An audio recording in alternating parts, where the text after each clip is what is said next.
One more. This is what the fucking start doing at the blood clot building. And it's them say what? Episode BB, season BB. Shouts to the day one, shouts to the new ones, the John ones. Get the fuck out of here, quick and fast. Me focus on soon, pass my be space, be alive. Now I'm be chilling. Open then, not for the things I go say go over your head. Why you stress? Don't waste your data, bro. Gonna Jones no, because Jones options the dorsal. Sit this one out, bro. You no need to day here. You no go understand. And when you don't understand, it go bore you. Why you there, bro? Pee quickly, John. Fast. How about that? Baby, the ones that the thing is, I yes, G. Shouts to man like Banda, shouts to man like Nakushi, shouts to man like Dan, shouts to man like Ali Kem, shouts to man like Big Papa, shouts to man like Easy Going, shouts to man like, and shouts to man like. Actually, one of the shit topic now. DEPORTEE versus NAIJA music, you know? Call me yesterday morning and say, yo, you go bed because I come late. But I listen to them at the moment and the boss in mind, they will say a day. What say, oh, me, we'll set time again, you know? So say, yeah, you go can't really pay them. We say, all right, cool, game. So, it's like, they come safe yet. But yeah, I'll call them in a bit. So I just step into quarantine situation and so I say, they go up. Somewhere, legend, top legend, senior lyricist in everything, full package, great image and everything. He had it unlocked. But yeah, we don't know, we don't know what's caused that thing. We don't know. It'd be weird.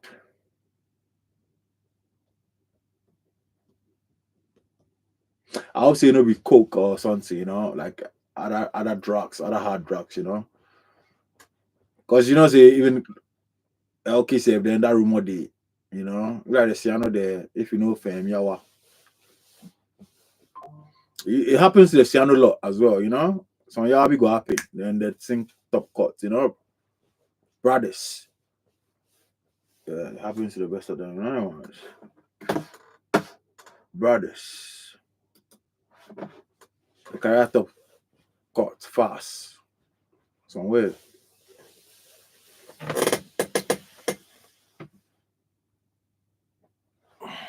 Off topic, Olumpa, your man take award right now. Which my man? The moment they go on, Vibes can tell, oh yeah, if I take award. This thing where they lose God. Grammy where they lose God, we don't know give him award. But yeah, in award where they which award, because Mobo already talks they will give him some award be like that. They already talked they will give him some award. I forget the name, but then some award day for him. Mobo already talked that one. Which award they give him? Not say man stop the pre-mobile, because when I got people, we didn't reach there again, so I stopped to pay attention to mobile. I used to really follow mobile, My man stopped the pre-mobile awards, because we know they reach there, so what's the point? I lose interest, But yeah, big up the mobile awards still, is it, man? What the shit there?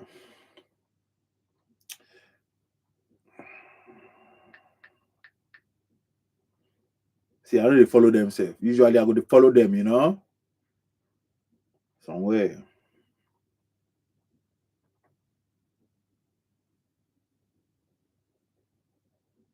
Fresh off stage, start cool. Okay, should go perform.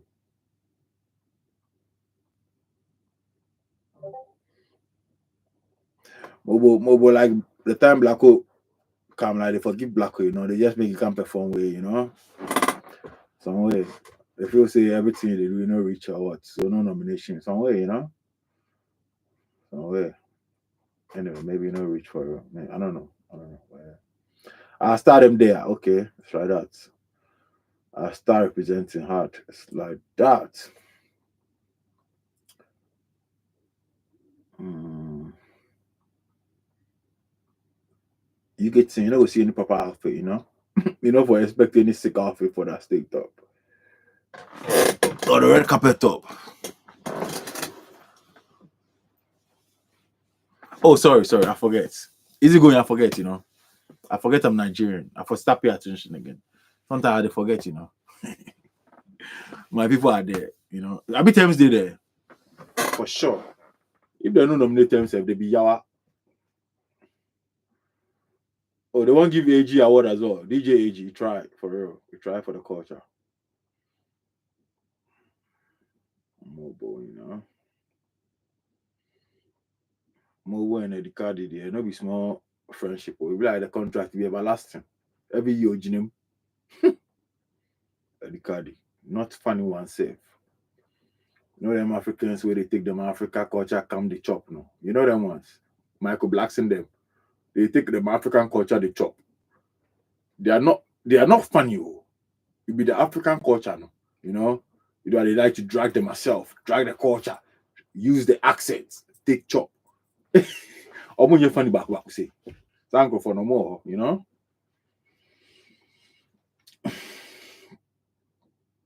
Spice there, okay. Maybe so.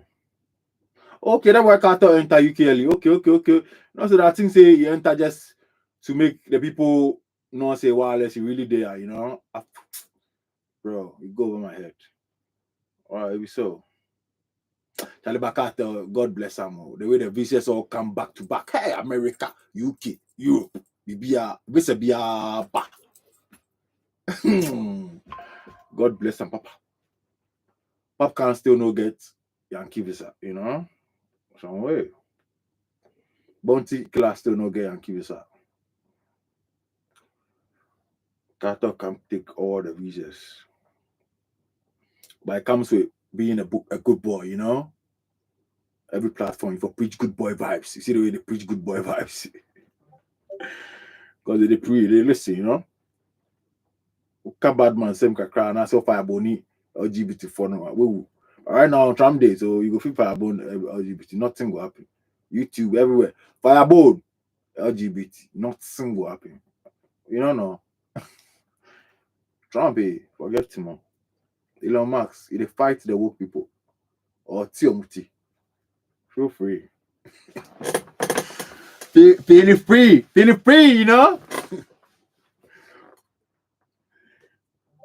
Maybe I check on the party quickly.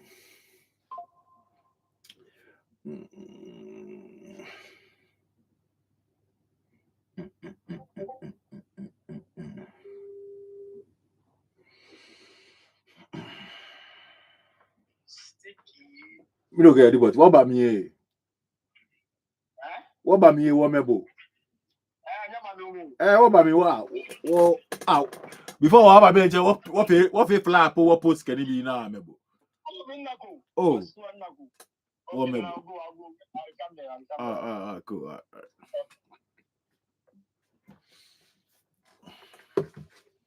We small. Akpos, you there? Takoma, you there? Today. We small. Big war. Ole. Clashing.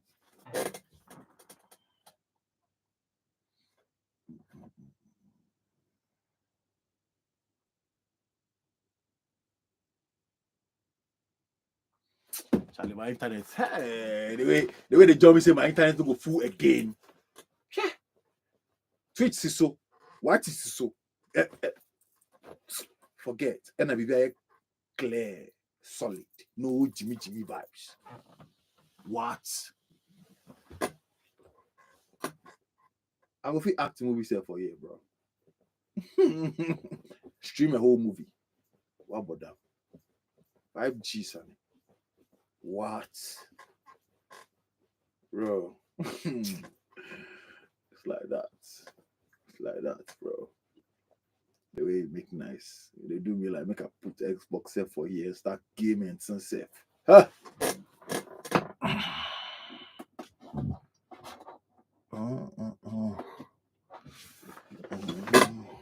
Today my nephew they use my Xbox Live, man. Where you know the Ghana kiddie, you know them level. You go to chat somebody for the Xbox chat, live chat inside. Where it beg friend and things. You know them ones. Say Ghana boy where it say they talk to a butcher person. They tell the person say I want to let's be friends and things. Oh, some way, which my account? I call him no pick what I call you know I tell you so tell your bro say make you apologize to the guy quickly and tell him say they're using uncle account. Fast, because your uncle, the way you go big, this thing, it take me my account do this thing. It take beg friend. It beg friend with my account. I know if you wait to make the call happen. Me now, I go just type to the guy where I apologize to him where I can say my nephew. Sorry. You know? Somewhere. I will take the account from him back. Me, you know. Me. He said when it says call and tell her, you have to cut. That's enough. But yeah, somewhere. Yeah, I hear. So I hear. I hear say win more go.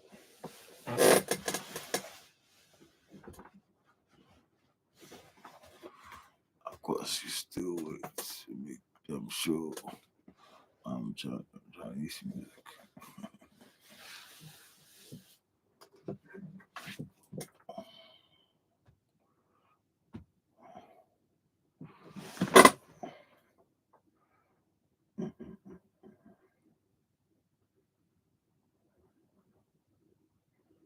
DEPORTEE enter.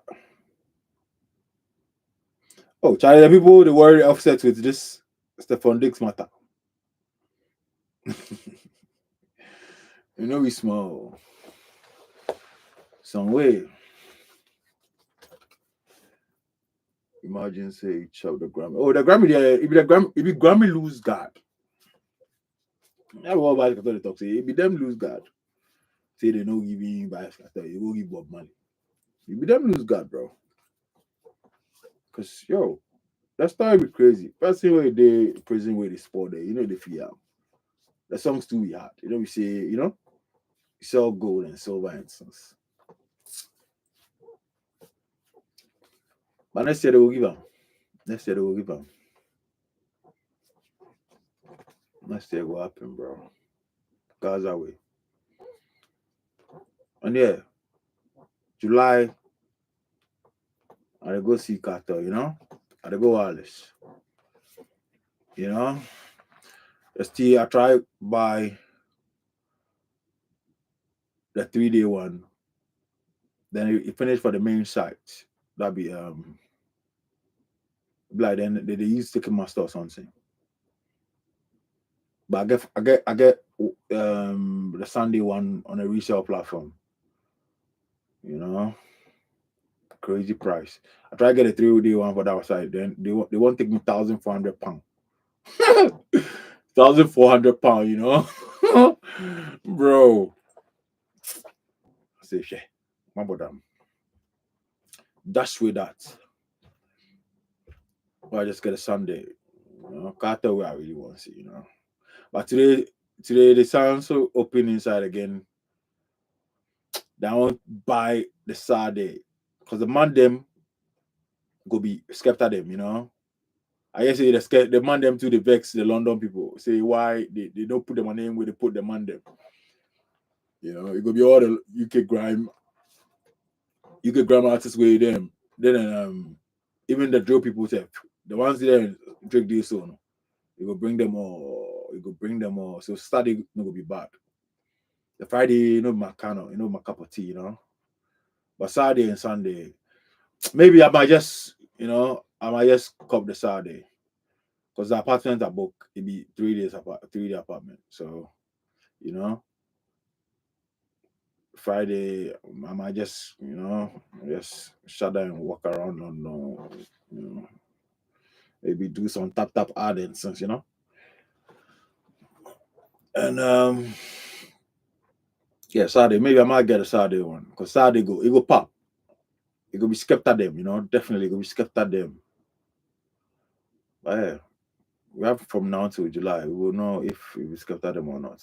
Yeah. Maybe skept at them to vex say they right man them, Because you be disrespectful. What do you mean by man them? The man them. Watch us here. The man them they be disrespectful. UK they don't go agree. Sure, they go everything. They don't look those things. So I go stream. Oh yeah, I might stream. I go stream. Yeah, I will. I will stream. I will stream. Don't worry. I will stream. I'll carry the GoPro and things. Go. I will stream. I will stream. For real, I will stream. Don't worry. Crazy. No be small. Vast scatter in the flesh. Charlie. No be small. By that time too, then why they nice. But they boost too much. That be the worry, Boozing be too much. You have some interview where you put for go watch. No be the Drink Champs one, a more interesting one with Marshall. They do part 1 and part 2. I watch the part 1, but part 2 will be clear, bro. Baby clear. Baby. Forget. 5G. It's not like that. My internet are up and rough. Some guy we say it be clear like check. Hey, that punch might be hard though. Say clear like check. Charlie. Boys get bunch line, That line was hard. Oh, Tacoma Day out. DEPORTEE. Me don't get. No yawa. No be small. Tacoma, I beg, send request, I beg you. Send request. We go fit tweet watch the Bobos too. The ops.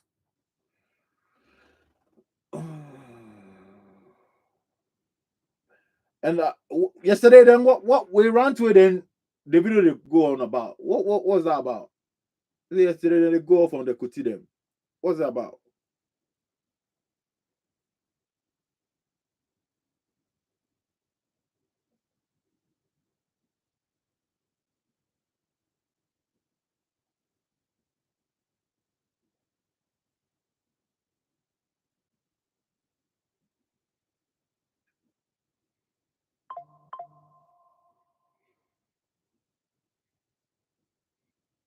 Hey, DEPORTEE say they need to know the truth. No be small. DEPORTEE they come, no be fully equipped. Akos go pull up. Tacoma there. Akos go definitely pull up. Request it. Alright. Say Tacoma when you send request, they show somewhere. Why did they show?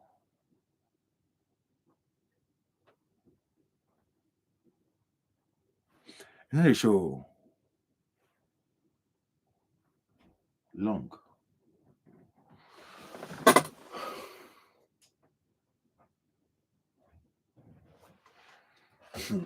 Akos in accent, they be crazy.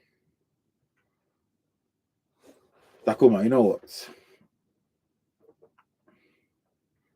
Make I follow you back.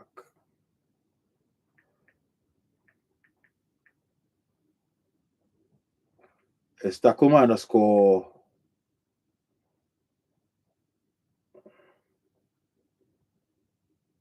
Tacoma, DM me first. DM me because I see something. I didn't find you, sir.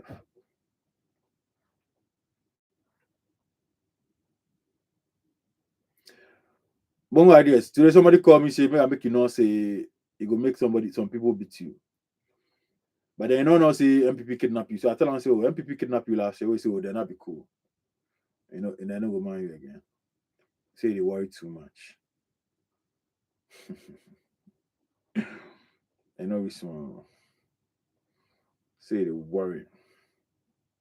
Say that bongo guy be your guy. Where I say, yeah, he my guy, you know. Yeah, he my guy, he my guy. If you say you want color, yeah, he my guy, he my guy. Say, yeah, Charlie, I want to make some people beat them. What I say, what's up with the worry people, eh? I say, Charlie, some way, free him, Charlie, some way, Charlie, the guy. Oh, we talk, what I say, Charlie. Your man, the MPP kidnappment, so. We say, oh, if so, oh, then it's okay. Then you know with that. Then you know with that, you know. But yeah, when would that be how you get enough people the skin? I make you not say the thing they do, they're not gonna stop now because you do the artists. Then when you present, they bribe you. They bribe you, so it not be something where you can stop right now. You know, all of them are the bribe. So you know, who jaya them? What jaya there? The resort. If you're by the way, you know sort yet. You know, I say lady they go in for a bit of while. If I cool down, Charlie. But ideas. High school self they play. Oh. You understand? High school self they play. So birthday shows and things there. Normal. You understand? High school talk. Say they play. That conversation is dead. You know? You know if you use take press themselves again because they show you say that the standard way they did. Okay, Takuma come. They if you play high school talk. So while they show they are normal. What I say? You see how the thing go there? Yeah, bro. So me something maybe many people, you know, because high school self they play. They go press them about Val's Day. Master, you any? You any, Charlie? Then that should not be that. We know rich, you know. Big man like Takwan at the place, you know. When that shit soft, you know they inside. You know they inside, you know. We like good thing, we the thing that they look good. We go to pre-NAIJA. Simple. You know, be one Africa. You be same Africa, Charlie. Like I always tell people, say, yo, that support your own. And quite same, it be some mind games, you know. Support your own.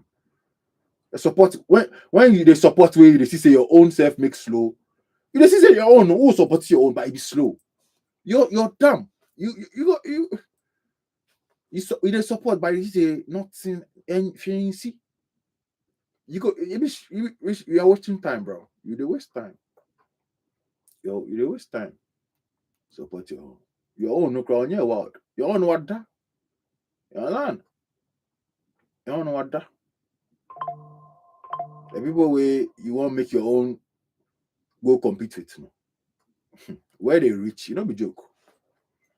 You know? Your own the song Yawa lifestyle to some way. You know? Your own they feel act like they don't get internet, like they don't see what the Niger people they do. Niggas they buy Ferrari and things regular and they didn't do no giddy giddy. People go buy Rolls Royce. People, car way the Niger people have like 3, 4. Then they water and then they say things. They water the car and they say things. Nah, bro, like which kind of distance to like? Oh, the Nigerian people they watch you, they watch your snap and they go to laugh because they know say they have it. They have like 3 or 4. You buy your first one. See the things they do. See the things they do. It be embarrassing, you know. They wake up early morning, they water the car. You know? You know, so, with some filter. With some filter, bro. If you talk, they will talk say, yeah, some way. Fast they think say know everything. They watch you. The people where they have 4, 3, they watch you. Bro, it's internet. They watch you because they know say you be Ghana done. You understand? So they watch you. And when they see those things, they yawa we. They laugh. say, Omo, see your man, oh, weak. I personally reach still.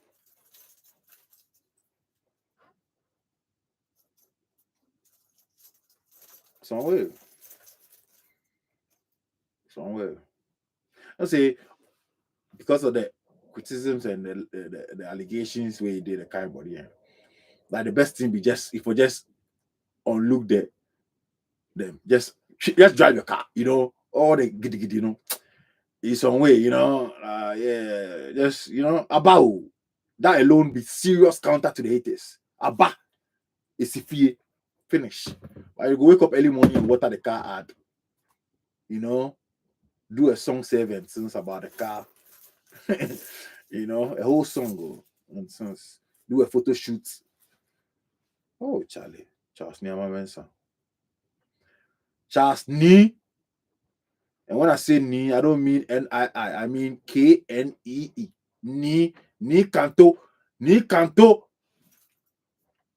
But yeah, you see that picture where I post about the location and the canton of Obede versus Satawale de Canton.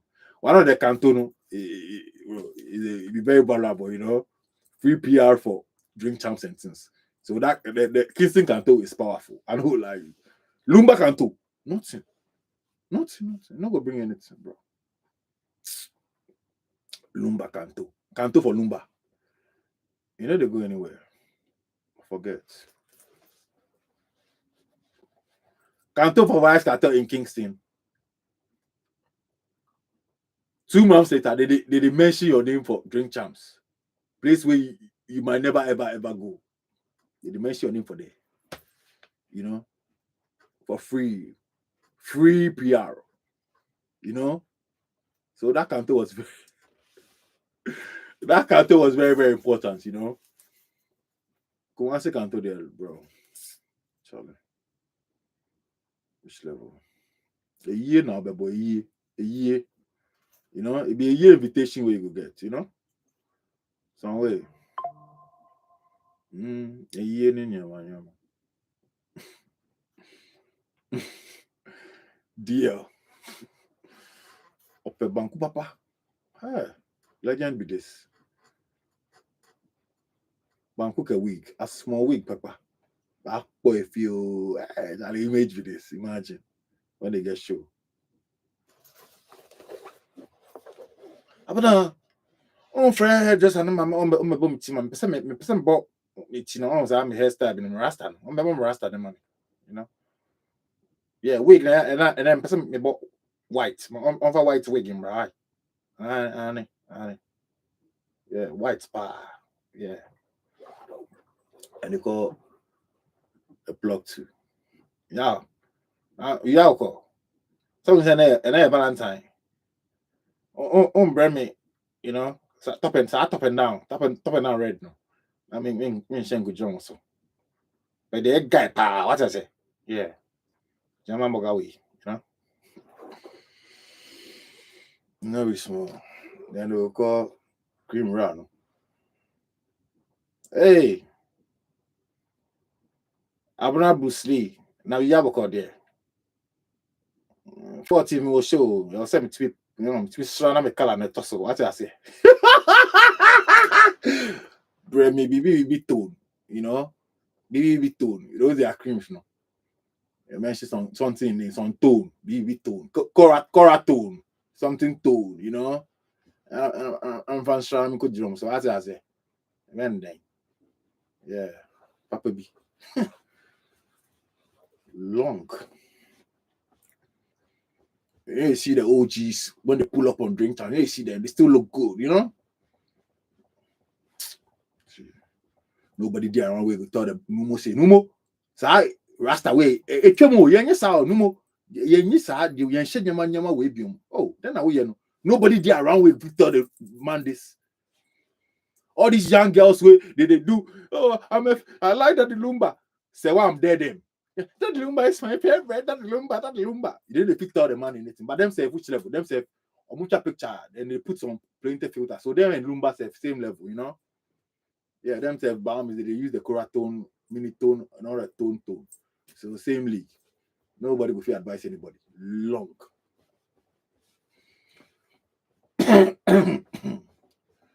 Not be small.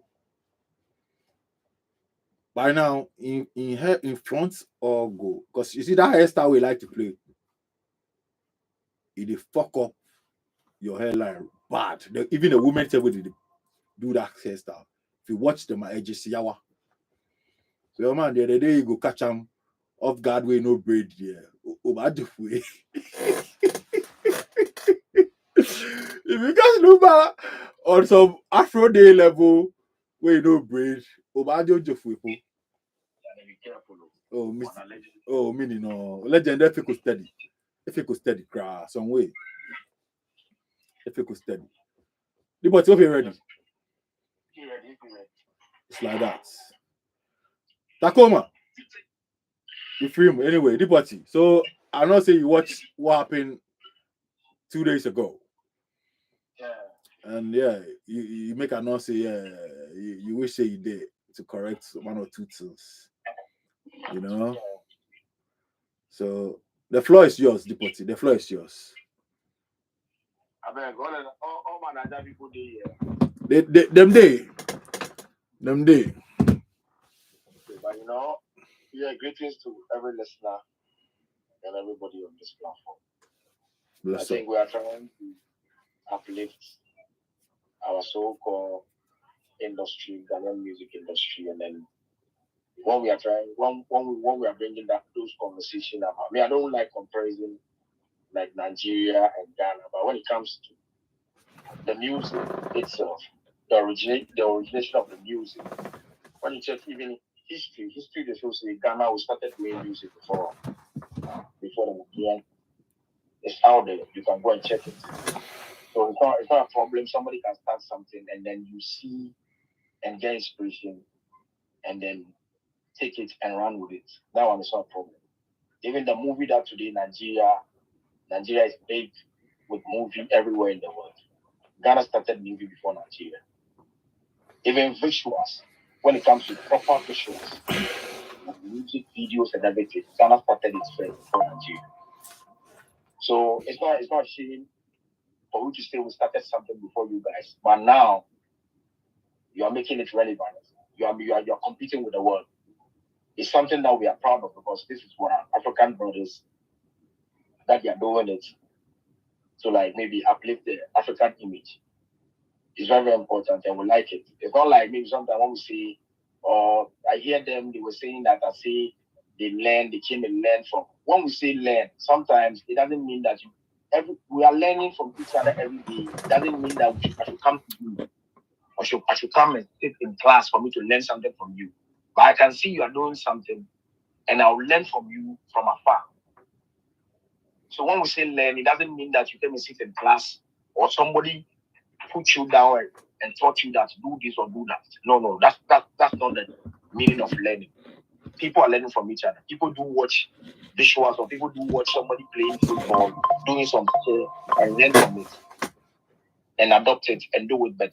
So that one is not a problem. So my brothers from Nigeria, he paid me last time I was on the space, but it's late.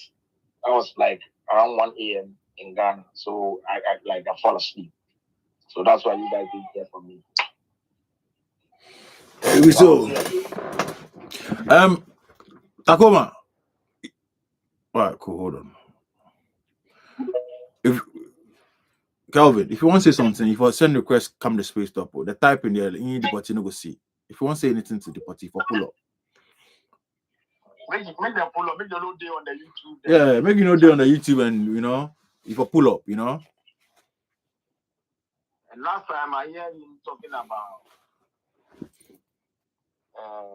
this guy. Like, come on, I accepted the first one. It's not the request, not the show again. If I send them again. You're fire. Yeah, Mahoney. Oh, no, it's going to be the name. I mean the name Mahoney or my one or what? My own. Everything cool. I'm a player. What's up? I lost your listing, your snap handle.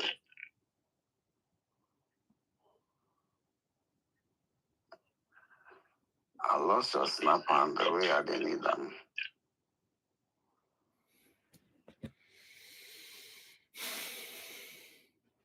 Composure.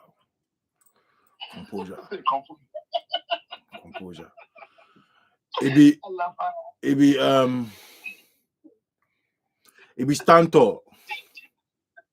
I mean, make somebody take the man for me. I beg you. No man, mommy. Why?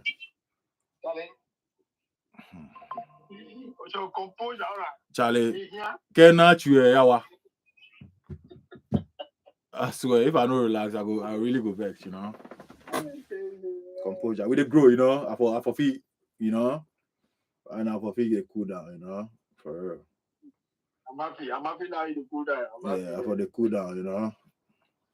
And that be small.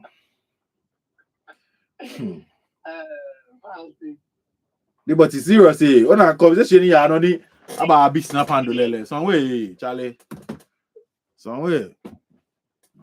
You don't know when and where, you know. But yeah, it'd be cool.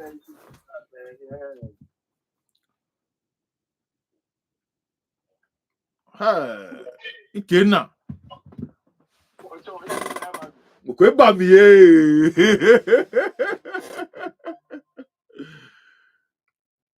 Tacoma way. Oh, Charlie, Tacoma, you're saying they do yawa.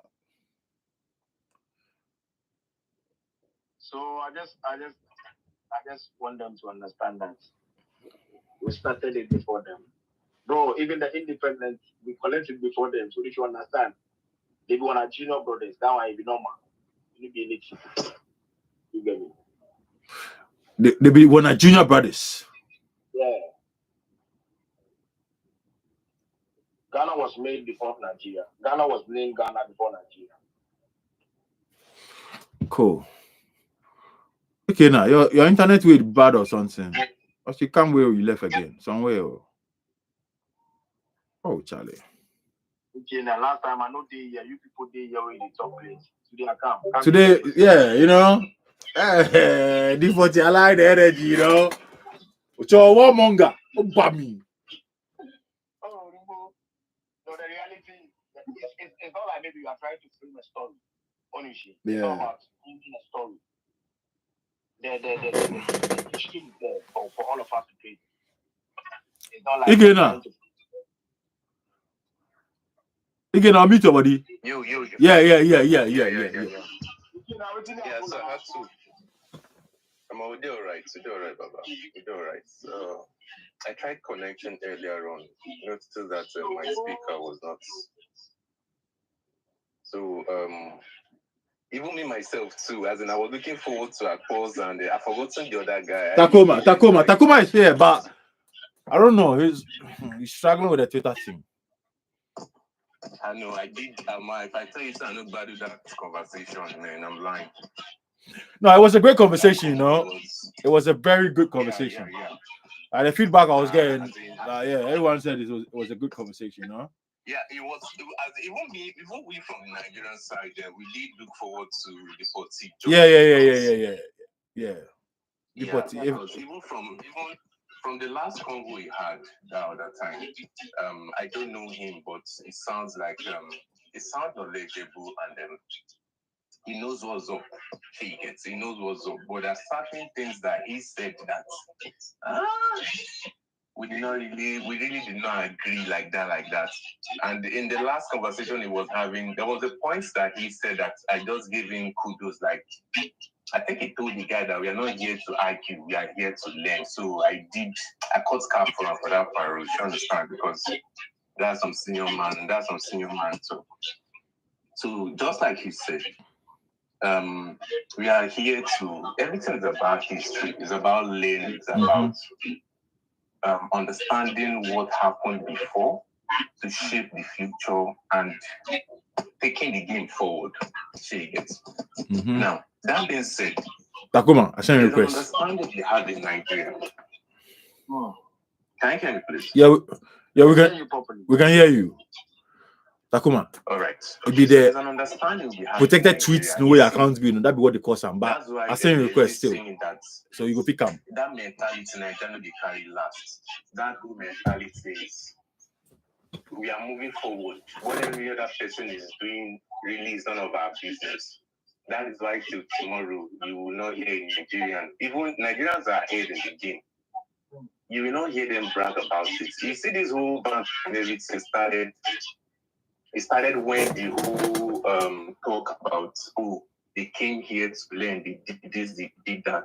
So it's insulting some way, if we put it that way, it's insulting some way because it kind of it rubbishes like the hard work that these guys have. Now that being said, I'm not here to come and say, listen, do one thing I know is that Ghana from the early days, they had their own groove going on. And that groove, so for lack of a better word, they're in that vibe, you understand? They had that whole, but that's not to say that the other guys were not doing their own thing. I was into one of Fela's interview. I think a podcast he had like in the 80s, like I don't know how to put it, like way back. And the man himself had a sound music knowledge about what the whole of Africa was doing. And mind you, in this same time, there was no social media, but the man understood what everybody was doing. He knew the sound that was coming from the north. He knew the sound that was coming from the south. He knew the sound that was coming from the east. The east then was not really too active, but he knew the sound. Even in West Africa, there's one thing that will give ourselves kudos. West Africa itself, when it comes to that music itself, from hip hop, everything music, West Africa itself has its stake in history. When they call of Motherland Africa, I feel they are referring to West Africa. Now, musically, we have different sounds that are related. For those that don't know, you for a sec, I send a request. You for a sec. In the history of our migration, like I've gone way back to study the Gans, the Akans, and all those guys. And if you notice the migration, somehow, somewhere, they did cross paths with Nigerians while they were moving. The same thing too applies. The same way you have the Hausas in Nigeria, the same way you have the Hausas too in Ghana. Now, the Hausas, they have a particular culture that somehow is intertwined with their religion. Most of them are Muslims. So that itself speaks a lot about what you have within that Western African region. Now, that being said, we have similarities in food. There's fufu in Nigeria, there's fufu in Ghana, there's cocoa in Ghana, there's cocoa in Nigeria. So you get some of all these things. I will not come here and say, because you have cocoa here, this is the one that is the original, this is the one that started it. But what I can say is that everybody had their own thing going. Now, in terms of music, I did appreciate what the guys them say. I can't remember his name, but them guys, they did break down the history. I was agreeing with everything he said until my guy. I think the only part I disagree was when he said Kanye West is the best rapper and that kind of stuff. Like, for hip hop heads, like, Kanye West is a good. I even understood this differentiation between the lyricist and the rapper, and I can relate. And I did appreciate the Ghanaian guy that came on board.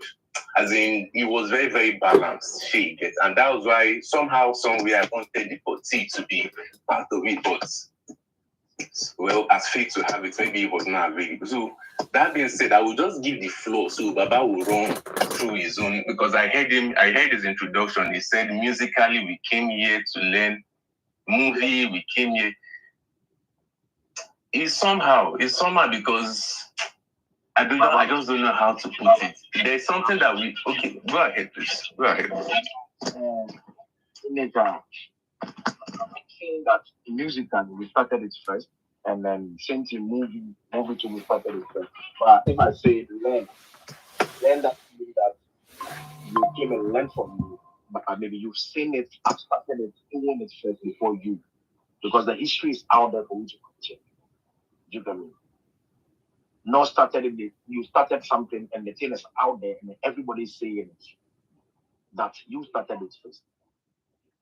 even as I said, when it comes to movie, when it comes to music, we are talking about musically. Check the history of the highlife. Nakuma finally joined. When you check the history of that one. Now I'm here. Can you hear me? Yep. Okay, good. Thank you. Yeah, when you check the history of music in Ghana, when you check the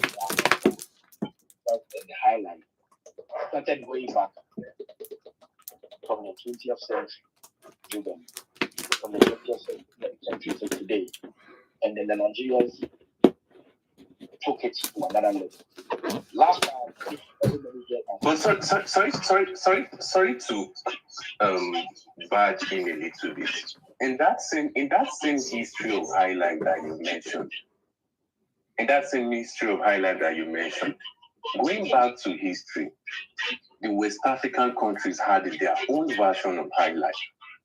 And in that same history, the two prominent, I'm not coming here to say, oh, we are having or we are claiming or we started it first now. It be deportee. My own take is that every one of these countries had their own sound that they were rocking with. Now, for some of us here that don't even know, I would just anchor them you pick up. Now, in that same highlight, everybody had their own version of what they were doing that they called their own highlight. The Nigerian highlight and the Ghanaian highlight differed. And I was listening to it was an interview, Batsman Samini. There was something he said that I think he said that stuff on TV3 or so, if I remember. And what he said, the kind of his value, like exactly, he said something about the Ghanaians came to Nigeria. And when they came to Nigeria, the sound changed. Baba, you understand? So when they came, that sound changed, and they brought that sound back to Ghana. Nobody's saying who owns it or who started it first. So you get so when they came to Nigeria, the highlight that they saw in Nigeria was high-level highlight. That it was very, very, and I'm not saying, even in Nigeria here too, most, like in the eastern region, that's where high life itself is very heavy. In the north, there's no high life. In the southwest, there's no high life. Nigeria itself is like a continent if you look at it. So you can have, even till today, that's what happens. You can have somebody who is big in the south and is not being heard of in the Lagos. It's just like you have in Ghana, somebody is big in, just like you have in Ghana, somebody is big in Tema, somebody is big in Kumasi, but they don't know him in Accra. Or Takra Day and all those places. I've not been to Ghana, but social media today is a global village. You can learn about people. So Samini in that interview was making clear that when these guys came to Nigeria. Sorry, hang on. Really, you are echoing. Please mute if you're not talking. Okay, sorry. All right, so he said that when they came there, that sound changed. And when he brought that same sound back to Ghana, like it refreshed that whole high life. As in, I don't know if you understand. So at that point, it was very, very clear that, this guy had their own version of high life. These other guys. Yeah, mind you also, I've also listened to that interview by Pete Edochie. I've been even looking for the full clip to understand the context. Because before you went into that whole explanation, if you listen carefully, he said something about, now let's go into Ghana. So which means that he's speaking in isolation to what Ghana was doing. And nobody was saying, maybe they did not do it better and all that stuff. Now, mind you also too, when it comes to the political side, the reason why sometimes some people feel like, these guys, maybe to some people, they felt our music started with Two-Face. Like Fela is the old school, then Two-Face is the new school. And just like my guy, the last time, Takuma, he went into history about the guys that were doing music before that. New generation artists, some of the guys, like the ones that Ghanaian Burger guys that came from Yankee, that came with a fresh sound. So you don't have to like model everything up. In that history of high life, when you go back in history, there are 3 names that are mentioned. 2 of them are Nigerians, one of them is a Ghanaian. Now, the Ghanaian man that was mentioned is a legend in Ghana. The two other guys that were mentioned in Nigeria are legends in Nigeria also. Now, with that said, maybe I would just like give you, because I know I took it midway while you were speaking, so maybe I would just return the mic to you to like carry on. Okay. Yeah, please, can you hear me? Yeah. Yes, please. Yes, we can hear you. Yeah, as I was saying, when it comes, you see the Samini interview that you're talking about. Now, it was talking about the new generation time.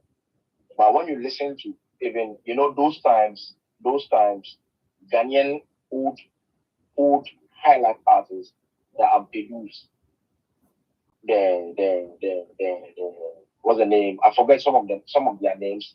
They were going to Nigeria, the days and everything. They were going to Nigeria, playing shows in Nigeria. That was the 70s, the 80s, the 60s. You get me? Because at that time they understand the music very well, and the highlights.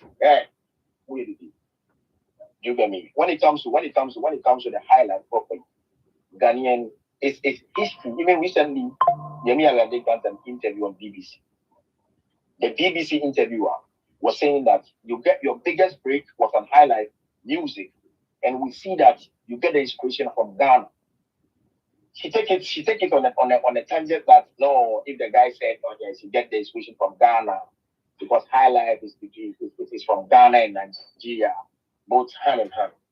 But when you ask everywhere in the world, the sound highlife is originated from Ghana. That's the history. We can't change it. Whether we like it or not, we can't change it.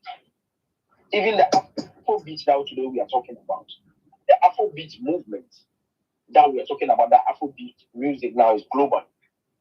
Was started in London. The person that started the movement the movement to today is DJ Abrantier. And at that time, it's Afrobeat without X. But later part, the Nigerian took it and add X on it. You get me? It's not a problem. I believe in the Nigerians there, the way they took things seriously to move it to another level. And that's fine because they are serious with their work. Ghana, we can bring something. We don't appreciate it. Sorry, Baba. You see, in that same musical history, we are all here. Now, there's a conversation about the Afrobeat fella was being different from what. Can I jump in, please? Okay. I've been waiting. All right, step in. Thank you very much. I have a problem with the things you are saying, DEPORTEE. And the reason is that the things you are saying are not different from the things every Ghanaian has been saying online. And we follow all these things and we see. Now, one problem I have is that somebody comes up with a narrative and nobody cares to find where that thing is coming from. Everybody jumps on that train because it trends. And because it massages the ego of the people of interest to propagate that story. And it goes viral like that and it doesn't stop. Not just one, a lot of things. If I have time, I'll reel them out. Now, the story of Afrobeats being a Ghana sound is neither here nor there. It's a non-starter. It doesn't have grounds. It doesn't have basis. No, listen. Please. No. You let me talk. Please, you let me talk. No, I will not. Listen. Rather than let you talk, Then rather make noise. No, I will not let you talk. I will not let you talk unless until you allow me to finish. No matter how much sense you want to make, I will not let you talk until I finish. I will not let you talk until I finish. No, then let's end this all because I respected you. I waited for a while. No. But listen, you were saying something. No. You have to allow me to finish. It's supposed to be a conversation, and when you're talking, I listen. No. Allow me to finish. This is the first time I'm talking. This is the first time I'm talking. You've been talking since. Please moderate. Listen to me very carefully. No, don't address me like that. Don't tell me to listen to you carefully. I'm not a Gen Z. Don't talk to me like that. Not you. Guy, you don't talk to you. Forget yourself. No, don't talk to me like that. Don't talk to me like that.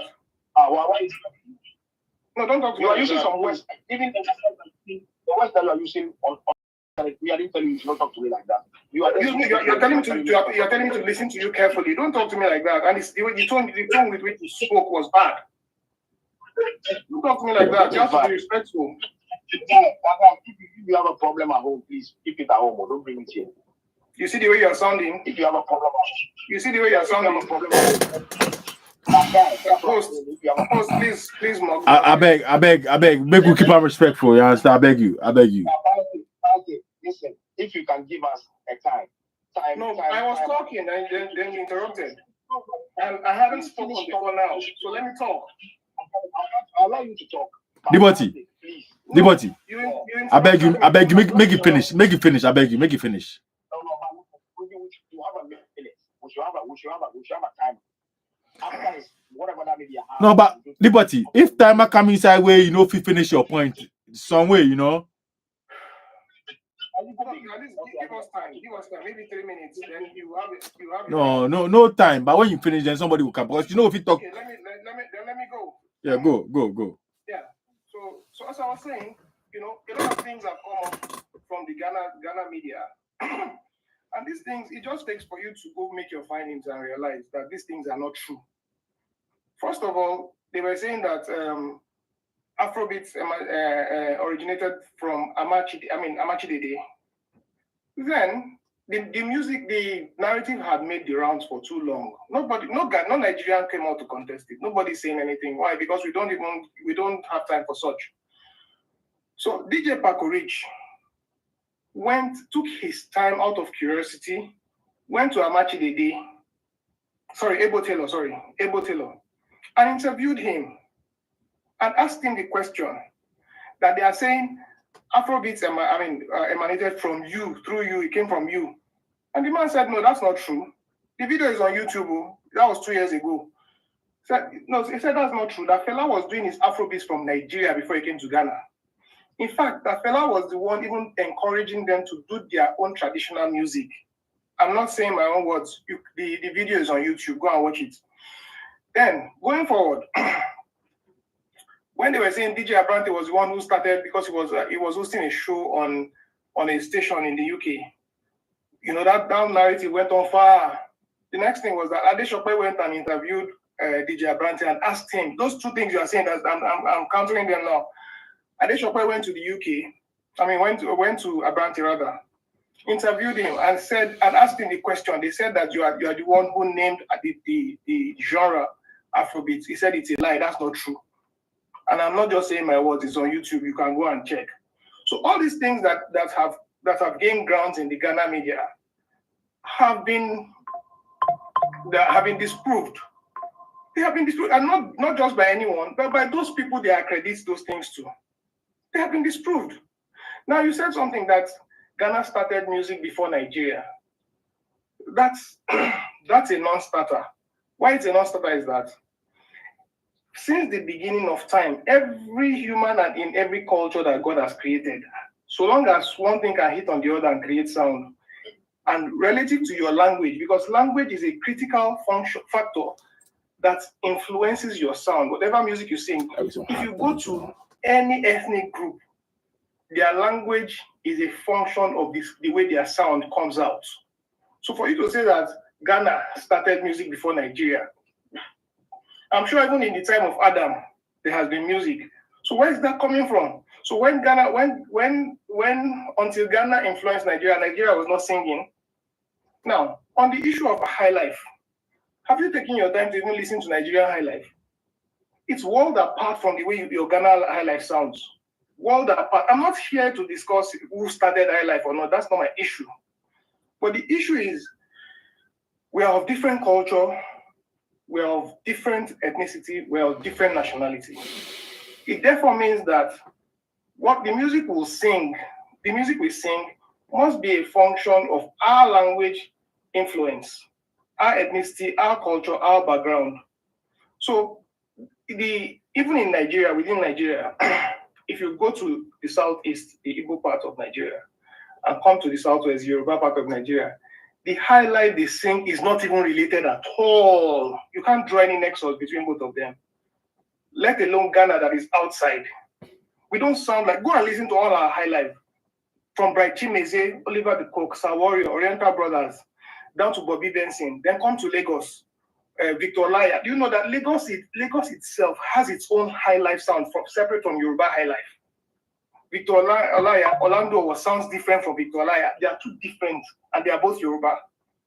So the Ghana highlife and the Nigeria highlife, they has no relationship at all whatsoever. There's no nexus between them. The closest to resemblance to the Ghana highlife is Ijo, and partly Ijo. That is the only thing that sounds almost like Ghana highlife. Even at that, it is different. So I don't know where that thing came from that Ghana taught Nigeria how to sing. No civilization has taught any other civilization how to sing. It has never happened in this world. Every nation that God has created on earth has its own sound relative to its language. I so submit. I'll come back when I have response. Right. So Deportee just sent me some screenshots. And it says high life, type of West African popular music and dance that originated in Ghana in the late 19th century. Later spread to Western Nigeria and flourished in both countries in the 1950s. The earliest form of high life was performed primarily by brass bands along the Ghanaian coast. So Google say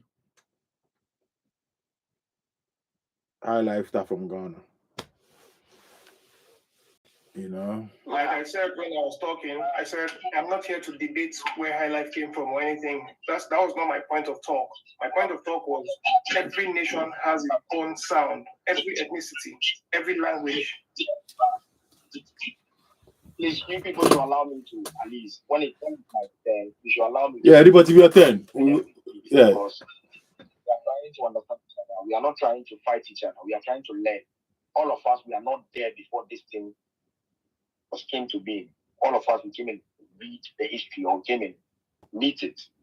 So we should not change the history. Once the history is there, there's no two ways about that today. Nigeria is doing well when it comes to music and movie. There's no two ways about that. You get me? But when the history is there, we should not change the history. That's the thing. Ghana, we didn't capitalize on what we know how to do best, and we let it slide. And so people took it to a different level. Somebody's saying about, you're saying about what's the name? The high life dies in Nigeria. I stayed in Nigeria before. I stayed in Agbado College. My mom used to sell watching at the train station and everything. So the days of the Daddy Shoki and everything that you people were saying, Daddy Shoki and then Daddy Fayu, that you people were talking about. Those people, they didn't start as a hip life artist. They started as a reggae. When you listen to their sound reggae and dancehall a little bit, that's how they're sounding. They're sounding. When it comes to the hip life thing, rap, put rap and the singing together form, we know it started from Ghana. Just two tools about that, but just because sometimes some people may do it, we started doing it in tree, but it cut across because it's not English, but it cut across because it's something that maybe it's a new wave that Ghanaians were doing. Music with rap, because we know hip hop. Hip hop, we started doing hip hop, and I'm going to check the history of West Africa. The people that started hip hop, according to Google, it started from Senegal, and you can't dispute that. That is the history.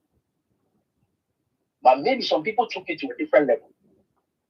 Today, when it comes to music video, today Nigeria were doing better. But in the early 2000s, everybody can go and watch early 2000 videos from Nigeria and watch early 2000 videos from Ghana. You can't compare Nigeria and Ghana when it comes to visuals. Ghana were ahead of Nigeria when it comes to visuals, music videos. Not from here. The time that Ibrahim Mohinjan came to Ghana, started shooting videos, the 1990s, the 2000s, the 2001, 2002. Later, famous films too came in with a different level. That time, Nigeria, when you watch Nigerian video, it's like they were playing. But today, you can't compare the Nigerian with Ghana. And that's the reality. So sometimes when we are talking, it's not like we are trying to compete, but the history shows that our eyes will open on something before Nigerians will capitalize on it. And that's the history. Whether we like it or not, we can't dispute it. Today, Nigeria is doing way better than Ghana when it comes to music, when it comes to movie. We can't compete. And there's no competition between Nigeria and Ghana when it comes to the music, because Nigeria understands their craft to a level. And then kudos, I tell them last time on this space, I tell them that I understand Nigerian music so well to a level that I feel like we should learn from them.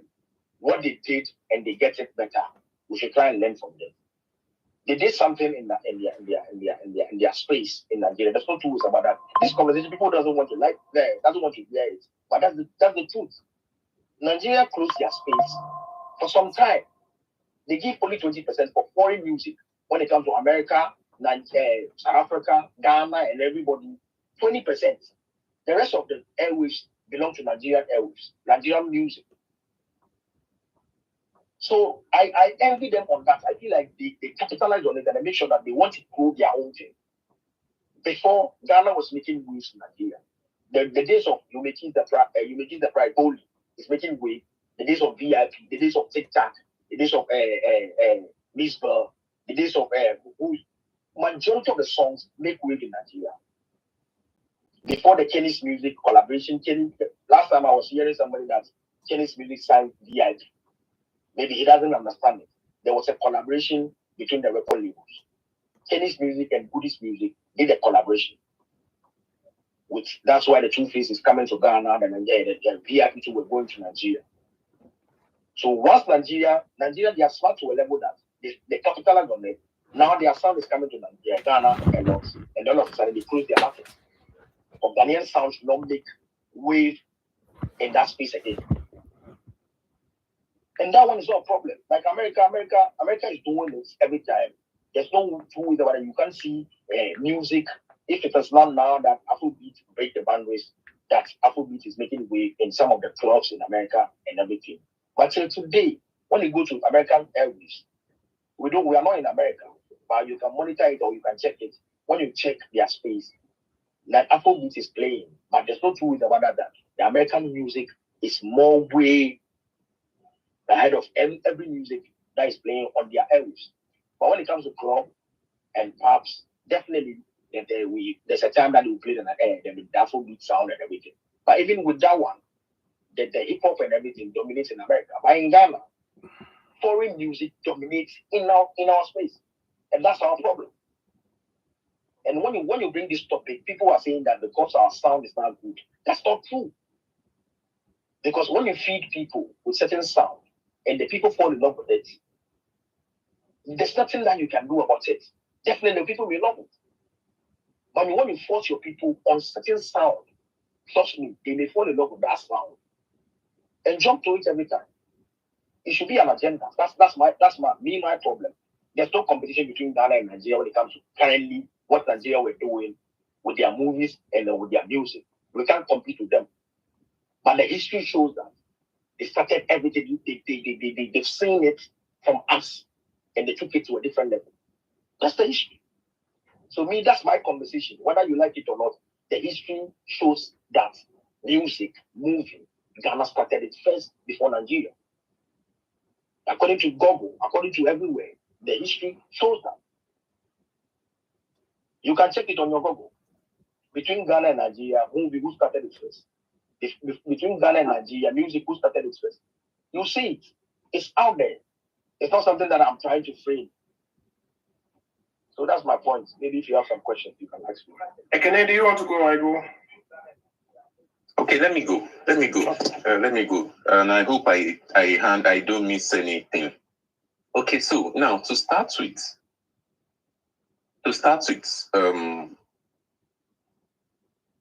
all right. So to start with, first of all, what you said about VIP, Miss Bell, all them guys, Castro. Nobody's disputing that. For many of us, we know that there was a music collaboration between Kenny's music and Goody's music. We knew that. But so that I start from this point, then touch all the items that you raised. Now, during this era that you were talking about, it's just like my colleagues, Takuma and Cody, said the other time. Today, I think it was 2 years ago when Black Sheriff released his second song, the remix, We Could the Hustler. Those songs, they charted in Nigeria. They were big songs. We Could the Traveler. Big songs in Nigeria. Exactly, We Could the Traveler. Those songs were big songs in Nigeria. It was getting massive airplay. But that did not take away from the fact that the leading industry at that time is Nigeria. I don't know if you understand. You had your take. There was something, I think it was Paco Rich that said so. One of the guys that said, look, during this era you were mentioning, Ghanaian songs were big in Ghana and they were big in Nigeria. But the Nigerians had their own thing. Now, I follow the music space in Africa. You see this conversation you guys are having? Cameroon is having that same conversation. Cameroon. Many people they don't know. Cameroon have the South, the French speaking and the English speaking side. They are having the same conversation. Congo is having the same conversation. Jamaica is having it. Jamaica is having this conversation. With Nigeria, it's not like maybe I'm saying any other country. Cameroon in their history, they are mentioned. I know the funny thing is that Mute yourself, you're echoing. all right. So is it the funny thing that even makes this thing fun is that we follow the Ghanaian space. Like just like I said, we follow what's happening in Africa. Ghana, Congo, Tanzania, Kenya. These guys are having that conversation. South Africa, they're having that conversation. Now, where the thing is even fun is that when Ghanaians are talking about their music history, we are talking about Ghanaian music history, they always dabble into Nigeria. But when Nigeria is saying his own music history, it is saying his straight line. It's not calling names. Now, mind you, the same era that you're speaking about, there was a time Makosa was big. While Makosa was big, Awilu, all them guys, they were shutting the whole place. Just like Vibe said, they were fucking up the whole area. Nigerians still had their own artists, and these guys were the biggest artists on the continent. Makosa till date is respected more in Nigeria compared to his home country. I'm not capping you. Makosa as he is respected more in Nigeria. Kofi Olumide, all these guys. Now, in that same era, in South Africa also too, there was an era when them and Nigeria, and what I'm saying here is so that we all learn that there's a movement about Nigerians. You know, this was saying that they say if you go to anywhere in the part of the world, you don't see Nigerians run. No be cap. That thing is real, as in confirmed. Even we as Nigerians, we tell you to as if you go anywhere and you don't find a Nigerian community, just live there. There's nothing for you there. And South African's music history also too. There's a part where they connect also with Nigeria. You see what I'm saying? What I'm saying here is this. This conversation Ghana is having is only having it with Nigeria, whereas we are having it with every other person. The Awilu era, the Cameroonians felt we came to learn from them also too. The same thing that you are saying, they felt then they were doing the better music video, but the biggest artists, the biggest record labels in the continent as at that time, we are Nigerians. You see Kenny's music, I'm just thinking that Kenny's music went how it went. Well, maybe because of the turnover, because Nigeria, the music, the turnover, the record label, hits, artists is crazy. Because till today, I still feel if Two-Face comes from a different country, till today, we'll still be releasing #1 albums. But in Nigeria, the turnover is crazy. So going back to what I was saying, during that era, the Cameroonians, Congolese, they felt that they were doing better music video. And while that whole conversation was going on, their songs were popping in Nigeria. This one is not even a case of, if there's anybody that is even saying they even shut down places, stages in Nigeria, I would say the Congolese and the Cameroonians had that. They messed up the area with Makosa. Now, in South Africa also, there was a time that Nigerians were in that connection with South Africa. Even from the OGs, like all those Yvonne, Shaka, all those guys, there were a time that there was that link between them. Now, somebody else will say they came here to learn. And you know what's even painful? Just like Takuma was saying, there's some narrative that we hear from Ghana that is just mind-busting. Like you see down that, they shut down their airwave. I will correct that notion to anybody. You see, during this era, we all can agree that during this era, the American music was the top music at that time. So today, they're still the top music. In Nigeria, we never see another black man as foreigner. It's in our blood, it's in our nature. So when you hear that whole thing that they shut the airwave to foreigners, believe you me, it has nothing to do with Ghana, it has nothing to do with Cameroon, it has nothing to do with all these guys. Why will you shut down your music to foreigners when you have a foreigner signed to your label? And mind you, during this era, many of all those Two-Face eras that they started that music, they started from a radio station called Ray Power. Ray Power, Kenny's Music had I think he had a sponsored segment there. So these guys were like our channel O, like that was like our MTV base. So why would you shut down music to foreigners when you have foreigners signed to your label? I don't know if you understand. Now, that whole notion about, they shut down their air, they say play 37th. Nigeria is the music mecca of Africa. You don't know, yes, Ghanaians say, they have an open industry. Any music from anywhere comes there and that's a lie. Many of these guys know that. The same way Ghana is thinking that if they get big, if they are big in Nigeria, they are big everywhere. That's the same way the other guys are thinking. That's the same way the Cameroonians are thinking. That's the same way the Congolese are thinking. The same way, which other music country? Uganda. You have all these guys. That's the same way these guys are thinking. There are many guys. There was this guy that do Windeck. Yep. The guy had a song. He had a big Cabo song. Cabo Snoop. Cabo Snoop. Thank you. He had a big song. Immediately, that guy moved straight to Nigeria.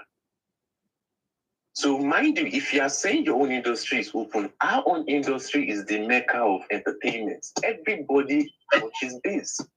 Even the Amapiano, that if they're calling music hierarchy in Africa, they're calling Nigeria, they're calling South Africa. Even the South Africans, they've just learned that, look, we need to work. They were having the same conversation, even till today. The South African problem is that they are big, but the music, they are not carrying the music.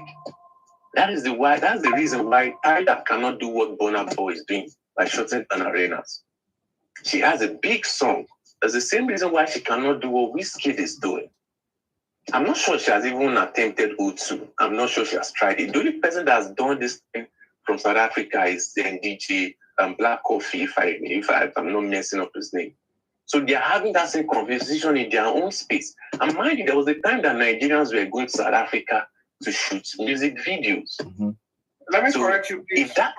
Let me correct you. No South African artist has shut down O2. Only a comedian, and that's this guy. What's his name? Trevor Noah. Trevor Noah, yeah. Thank you. Yeah, so I was just saying, because I just don't want to be wrong. I was just leaving that open. She has big song.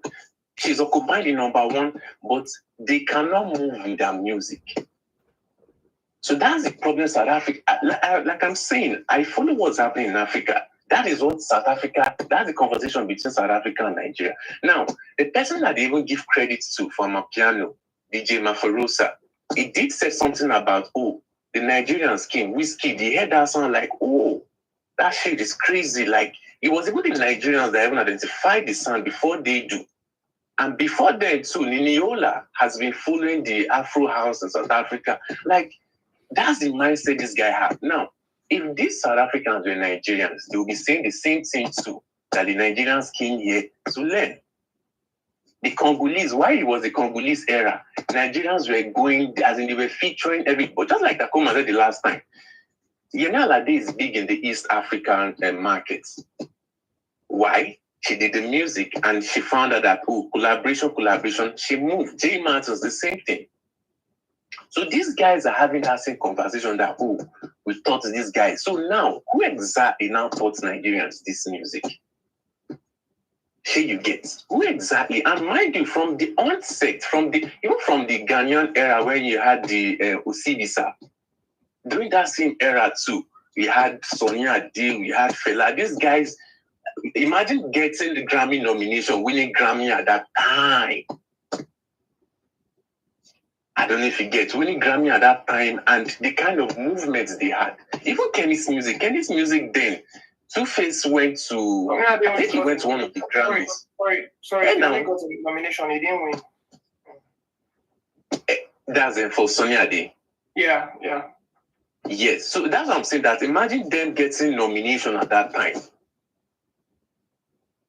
Mingling with these guys, as in getting being featured in Hollywood movie at that time, your music popping, like, that's why when we hear these things, we feel it's always better that, look, when you take ownership of your industry, trust me, you make progress by moving. But just like we've said, that whole we started it's giving a false belief. It's giving that pain relief to the guys. And mind you see when this whole stuff started, there was a time that Ghanaians were kind of mad with the way the Nigerian music were moving. That's, I'm talking about the new school now.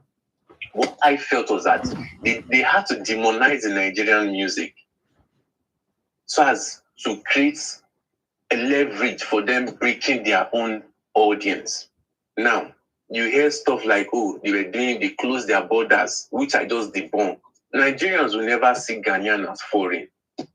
It might rub off like an insult, but it's not an insult. When we mean foreign, the foreign we mean is the white people. Bros, I'm coming. She gets. Bros. All right, Baba. Yes, sir. What you are saying about Nigeria. It's supposed to be my turn to talk. Talk. Now. All right, go ahead, Takuma. Yeah. 2 against 1. You said something earlier. And I corrected you. You said it again. That you started music and we learned from you. Nobody started music. Nobody learns music from anybody in this world. I don't mean even within Africa. Nobody started music and nobody learns music from anybody. That's number one. Then number two, because from the inception of creation of this world, every ethnic group, every nation has its own sound.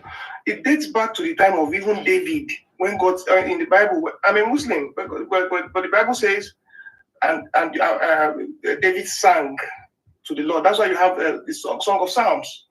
So music is as old as time and as man. So for anybody to come out and say, so person started music, so person copied, that's a non-starter. That addressed. Now, you said Abraham Ohenija came to Ghana and started shooting video in Ghana, and that was how Ghanaian music, became very big. No, now, the very first crisp video that came out of Africa was Get Squared by P Square. That was what revolutionized. But my guy, go check yourself. What you are saying, go check which year. You are sounding insulting. Make I go check myself. You please be. No. Hold on. No. I beg. Takoma. Yes, sir. He means go and check yourself. You yourself go check him. Okay. You understand? You know, it say go check yourself. Literally, what it means is go check yourself. There's something wrong with you. No. That's not what he meant. He meant as in go and do your research. Okay, now let me tell you something. the first crisp video, as in 3D video that came out of Africa, I don't mean Nigeria, was Get Squared by P Square. Go check. There's no music. That was 2011. Oh. That was 2011. I mean the first crisp. Please mute. I'm still talking now. You go get your time. You go talk. I beg. So that doesn't get rowdy. The first crisp music 3D video that came out of Africa was Get Squared by P Square. Before then, there's no basis for comparison. But because we are bringing all these things, so we have to address them. Before then, go and check Busybody. No. What was this video? I've lost my train of thought. However, the thing is, we don't look at Ghana. The first time a Ghanaian song will break into Nigeria from in this era, say the early 2000s, was when Goodies had the collaboration with Kenny's, and then the door was broken by what's it called? This VIP. That was the first time Ghana song will break into Nigeria. Yet Nigerian songs, Danfo Driver, Two Face, Remedies, all have been breaking into Ghana. All of them have been breaking into Ghana. The very first new generation Ghanaian music that Nigerians will be exposed to was VIP. And it was only Ahonka Wono. After that Ahonka Wono, we didn't hear of him again until this guy featured, what's his name? When Nicole featured him on Kiss Your Hands, and Wizkid later featured him again, featured them again. That's it. Apart from, and then TikTok, only that affair with this guy. We didn't hear of any other thing. If you ask any Nigerian, no Ghanaian music has broken into Nigeria more than once, apart from Sarkodie. That's the only person that had several hits in Nigeria. Not even Black Sheriff, 2 or 3. But Sarkodie had several hits in Nigeria. Before Sarkodie, nobody, all of them, Miss Bell, Ahonka Wono, name it, TikTok. It was just one track. And after that time, that's it. But from the early 2000s, Daddy Shoki broke into your country. And we learned from you. Danfo Drivers broke into your country. And we learned from you. All those songs that they were singing in the 90s to 2000s broke into your country, but none, apart the first time ever, a Ghanaian song will break into Nigeria was Ahonka Wono, and that time on TikTok, and none of them broke in more than once. So when we talk, we should understand that there are people who listen, and we follow the trends too. We follow trends too. So the thing is, till this very day, Nigeria has been the biggest in terms of pop culture across Africa. There was never a time any other country was ahead of us. The only time, please mute yourself, you're echoing, sir. The only musical genre that serially hit in Nigeria was Makossa. Until date, it was only Makossa stars that filled stadia in Nigeria. Kofi Olomide and Awilo Lumumba, they did. Fally Ipupa came, he did too. In fact, the Congolese music till date is still bigger than Ghanaian music in the Nigerian space. Till today, they have recorded more success in the Nigerian space. We didn't know Ghanaian music at all. Apart from that era when they were breaking, when TikTok broke in, and it was through the help of Kenny's music signing. Collaboration. Takuma, let me check this one too. Let me check this one. You see that era too. That era, there was this channel called Music Africa. That was the guys that exactly. They were the guys that even gave that, because the concept of those guys was challenging these other guys, the Channel O's and all these other guys. So they were showing African music. Do you understand? That was what even gave this guy. It was after that whole exposure that Kenneth even came along. Yeah. That credit itself goes to Music Africa. And I remember during that era, exactly, that was the guys that after that period, then came the Channel O, then came the MTV. Then these guys were only showing quality music videos. Nigerians, as in the influence of Nigerian music videos, went straight to these Channel O's, these new pop channels, Channel O, MTV, NAIJA, these guys. So they were showing clear video. No, the other guys could not. I want to ask a question. In the 2000s, when the pop culture rose in Africa, till this very date, there is no other country that has the biggest stars apart from Nigerians. From the band to Two Face to Wandeko to Dr. Seed, name it till this very date. And yet we learn from some other people. No, bros. You see the conversation. Baba, it's even during that same era too. They had Chris Tukoti. They had Junior and Pretty. It be like you people want to take this. These are that guy. It be like no, it's still his time. I'm coming. Deportee is still his time. I just came in there to like. Listen to me. When you talk, you see, I'll give you. If I make a point, listen, let me tell you something. If I make a point, I just keep quiet for you to come in. When you make a point, if you want to talk, I can talk till tomorrow. But just to give you a benefit of the doubt, I need to allow you to speak to. I don't need to take the space and then come in. It's exactly what I'm saying. I'm sorry about that, sir. Please go ahead. Don't worry. It's exactly what I'm saying. That I just had to come in that angle, and just like you know, I normally yield the mic back. Okay. So go on. No wala. No, you see, no wala. You can go on. You see, all of us here, what you are trying to say is, you were saying that Nigeria never close their space. Nigeria, they are smart, and I like their smartness. There's no two ways about that. Nigeria did a collaboration with South Africa. Today, asked me that even South African people were fighting Nigerian music because Nigerian music take away their take over the space. But in Nigeria, their songs is not on Ghanaian Nigerian space. Do you get me? Nigerian, they are like that. I'm coming. Yes, I have a That's a lie. That's a lie. No, it's not a lie. It's not a lie. Again, it's not a lie. But I can clarify. In Nigeria, we don't play amapiano, South African music. Listen. What are you saying now? It's not a lie. What he's saying is not a lie. But there's an explanation to it. Bro, you see, you see, the conversation is Nigeria, they are smart. They will come and do a collaboration with you, came and merge with you. Allow them into your space. They will allow you into their space, and before you realize, they close their space. And Nigeria have the. Let me explain that thing to you, sir. Can I explain it to you, sir? Explain. Okay, very good, sir. Thank you. When the time you are talking, the time you are referring to that Nigeria closed the space, it's true and it's not true. I'll explain it to you. Now, that time was the era when we were inviting the 50 Cents, the American stars, you understand, to our country.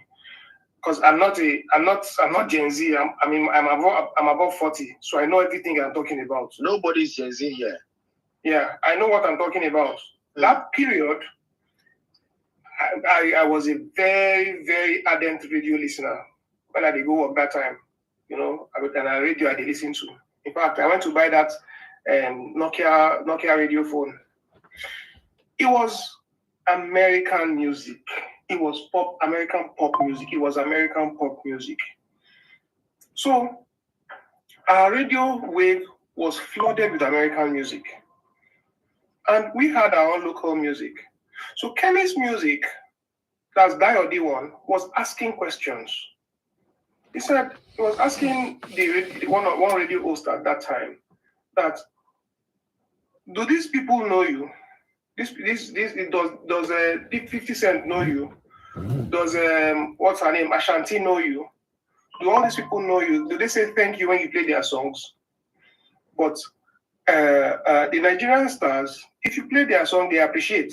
You understand? So that caused a lot of curiosity, and it led to a promulgation of an act which stated that we should prioritize our own music. It was not against any African country. It was a time, because no African music ever dominated our airspace, not for once.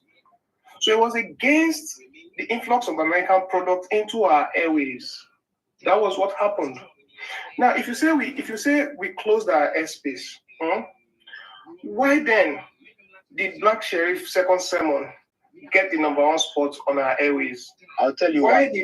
why. Hold on. Okay, go ahead. Why? Because there's a empire signing Black Sheriff, and Empire.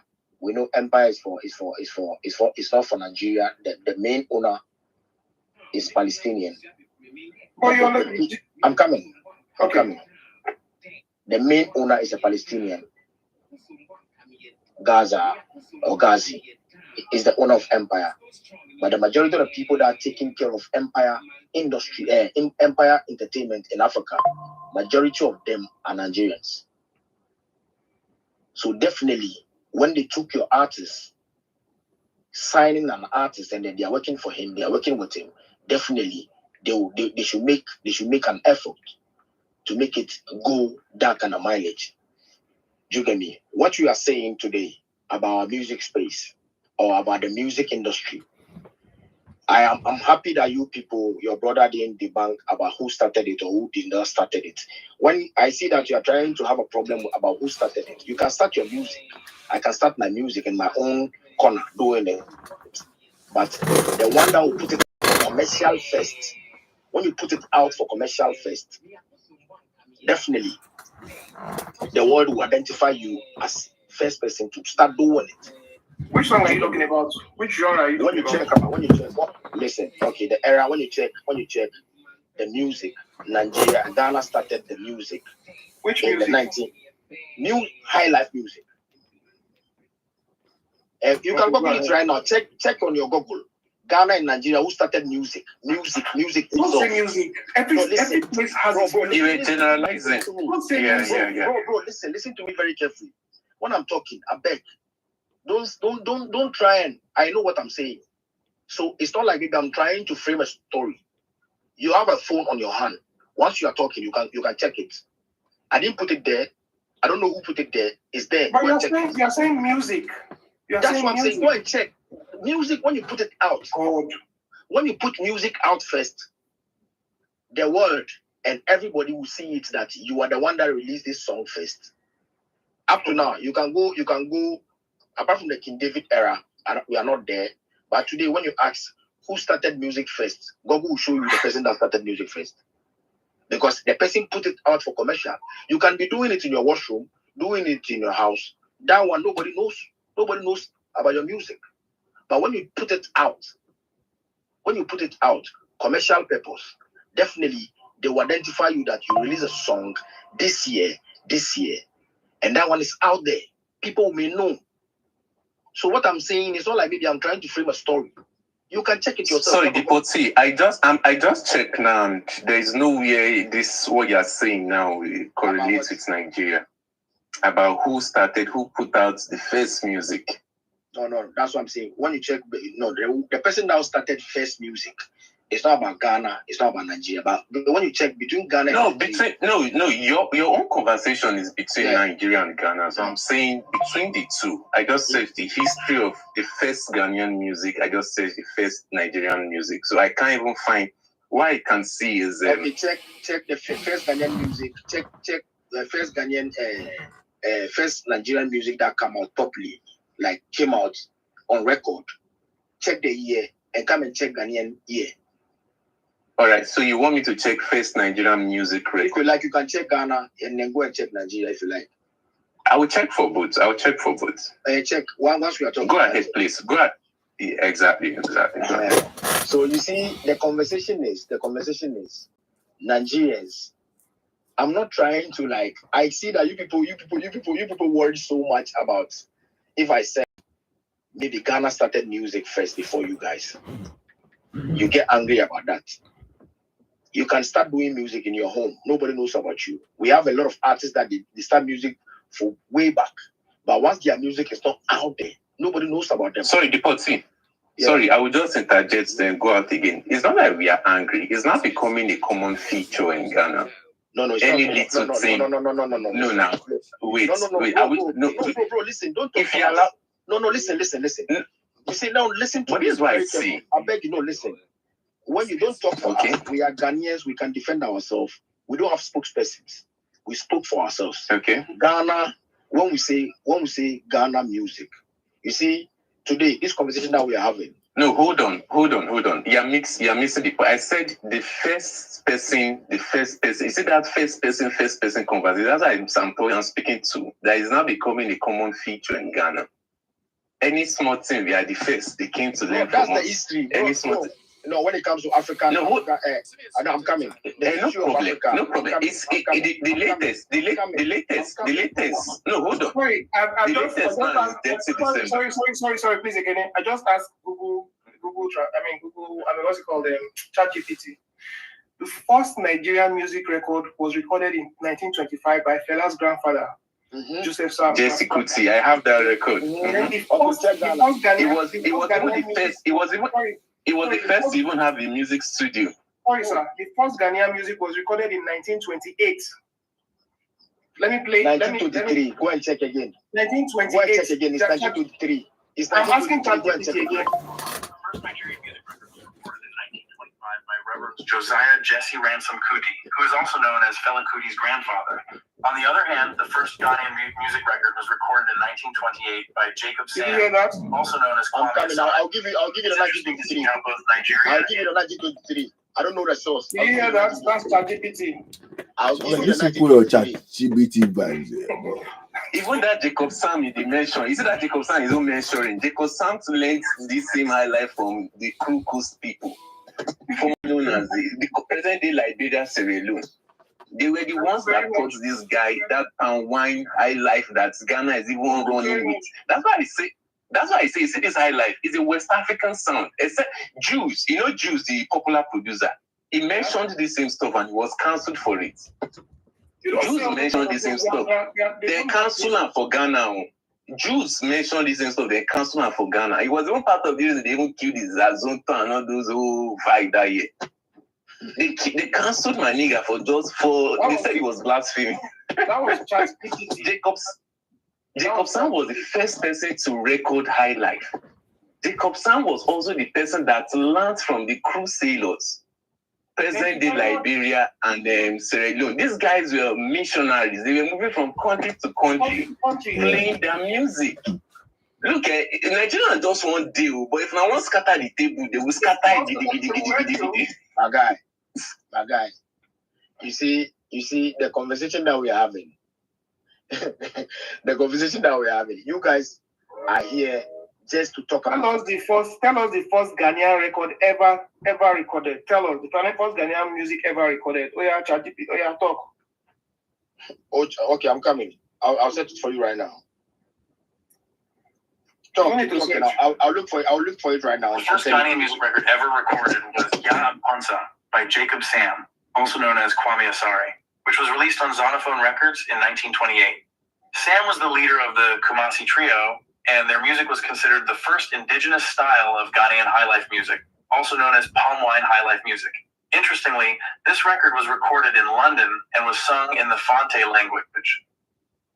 Now, tell me about the first Nigerian music ever recorded.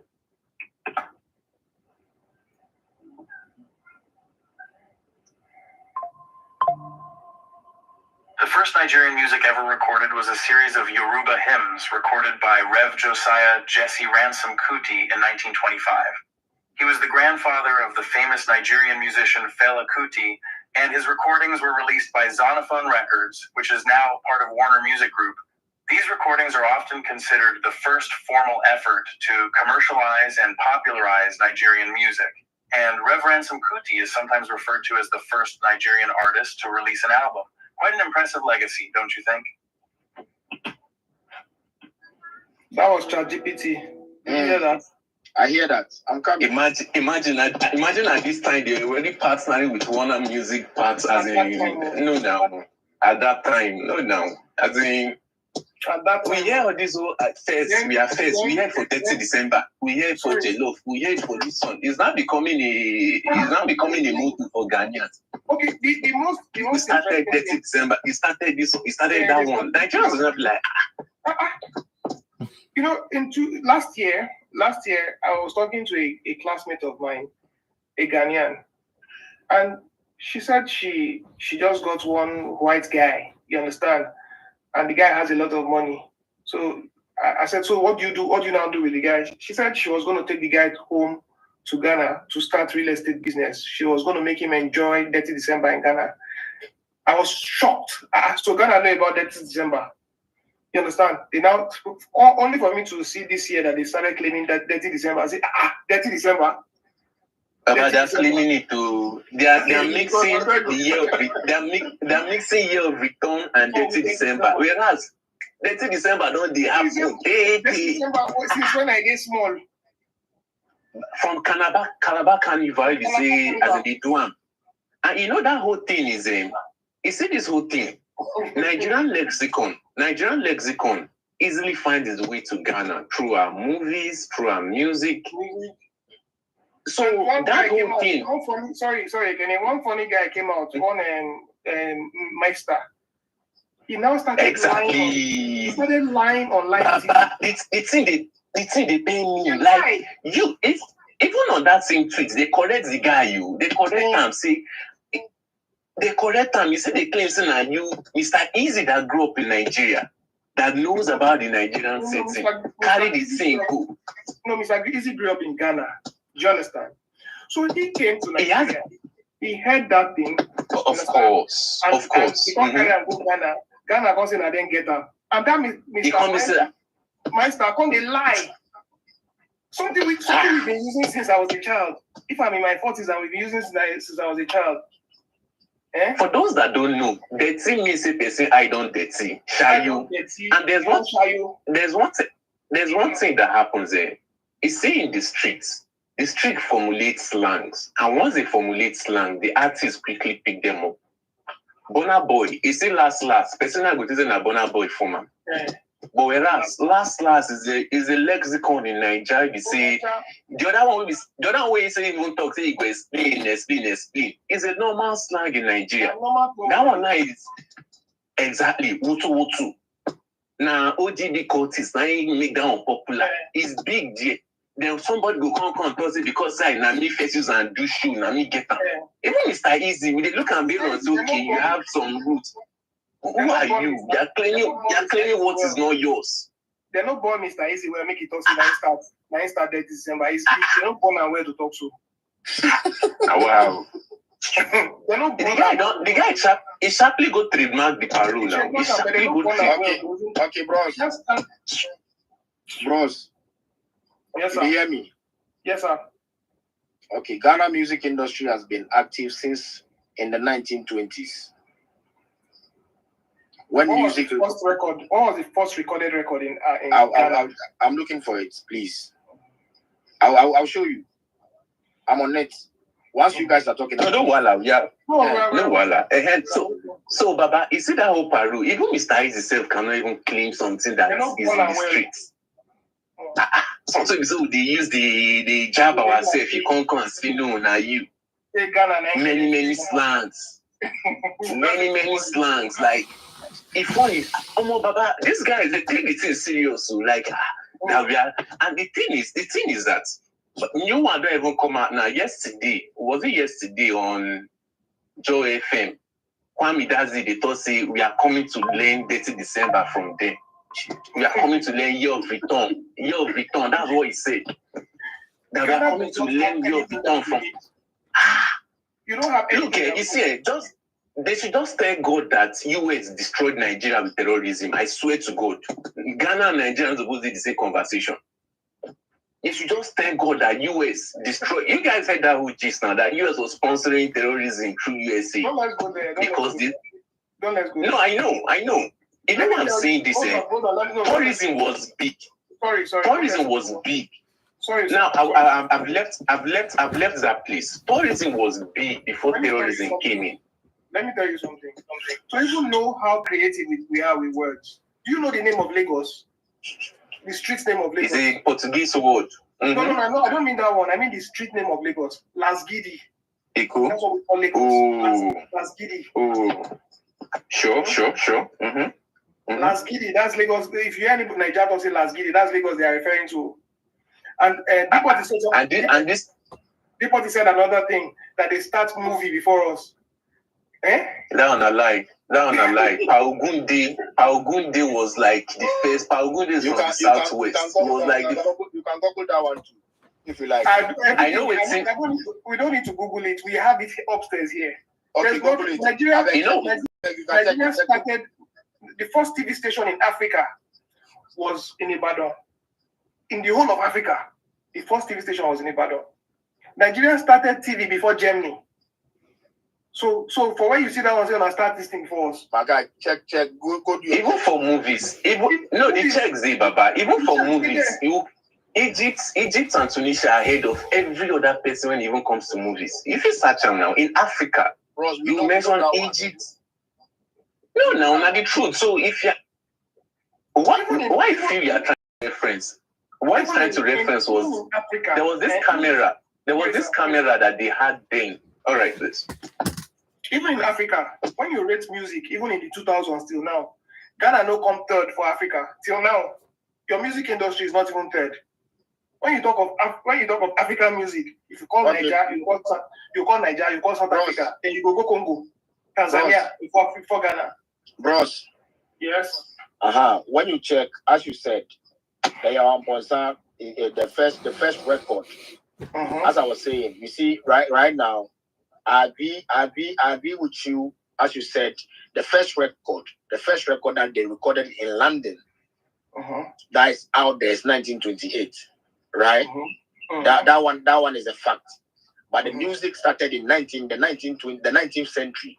We're talking about records put out first. Music has been music in every. You are the one that said you said the same stuff by yourself, Deportee. You are the one that referenced this search. Yeah. I said that. But when you check anything you say here, if you reference it, if you go Google, you'll be disappointed. Anything at all. Anything at all. If you go Google, you'll be disappointed. No, bro, listen. I assure you. Okay, if I go Google, I'll be disappointed. Where can you get a reference? If it's not Google, where can you get the reference? No, what I'm saying is, if Google will disappoint you because you reference Nigeria as first. I'm telling you, just anything you say here. That's not true. Okay, now Google it.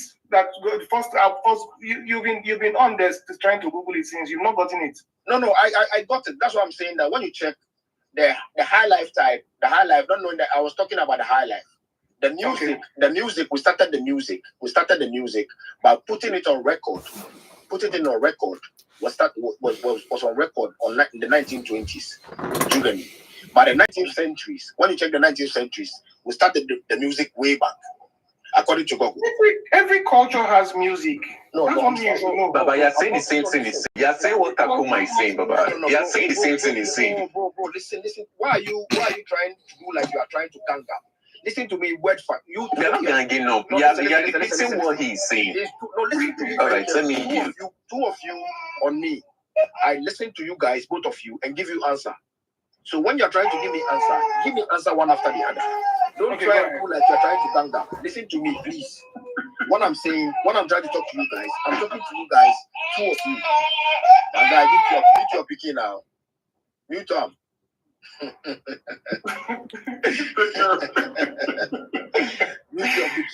All right, sir. Right. Silly body. All right, sir. The president. The system is making me funny.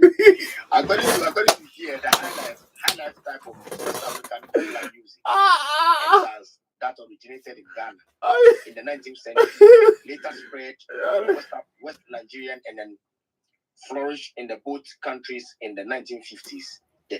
So that was the highlife part. Now when it comes to the first record that they put out, no, I'm not saying. Oh, listen, we started a conversation on the highlife, right? And then we are talking about music. The music, the first record that they put it out is we put it out in the 1920s. They stood in 1928, and Nigeria put it out in the 1925, right? So that was what Google said. Check about the movie. Check about the movie and get back to me. Okay, good. No, you're gonna listen to it now because I'm on ChatGPT. Say I'm gonna listen to it now. Yes, I know. We're not going by the corners. We're ready for you. I know you guys are ready for me, and I'm ready for you guys too. Okay.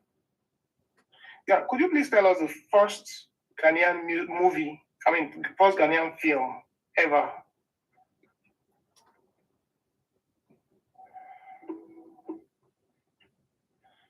Are you asking Chad? Why are you asking me? All right, Suleiman.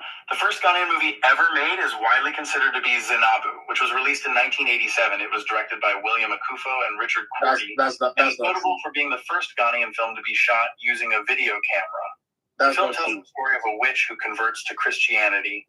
It was a groundbreaking moment for Ghanaian cinema. Now, it's interesting to note that Ghanaian cinema has a rich history. Now, please tell me about that of Nigeria.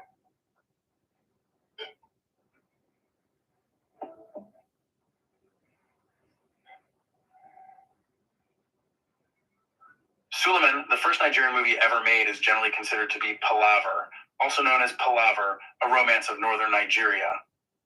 It was a silent film released in 1926 and directed by Jeffrey Barkas. The film was significant because it... Yours 1980s, ours 1926. No, that's what I said. I beg, who is Jeffrey Barkas? Is he Nigerian? Bro, listen. The source that you are getting. No, listen, the source that you are getting. The difference in years between the first Nigerian and Ghanaian movie Takoma. is quite striking. Takoma. Nigeria's Palaver was released in Takoma. 61 years difference. Takoma. Yes, sir. Is he Nigerian? Your director, was he Nigerian? I swear. Yes, that's right. If the director wasn't Nigerian, no, they count. I swear. I don't understand you. The director, his name sounded... Okay, let me ask. So, who was the director of the first Nigerian movie, Palaver? Please let us know.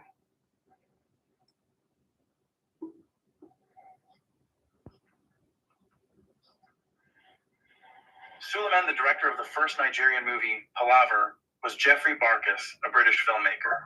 Interestingly, Barkas we win. The film, but also wrote we win. Because British, yeah, if we saw they're like, you know. Who was the first Nigerian movie director that produced the film?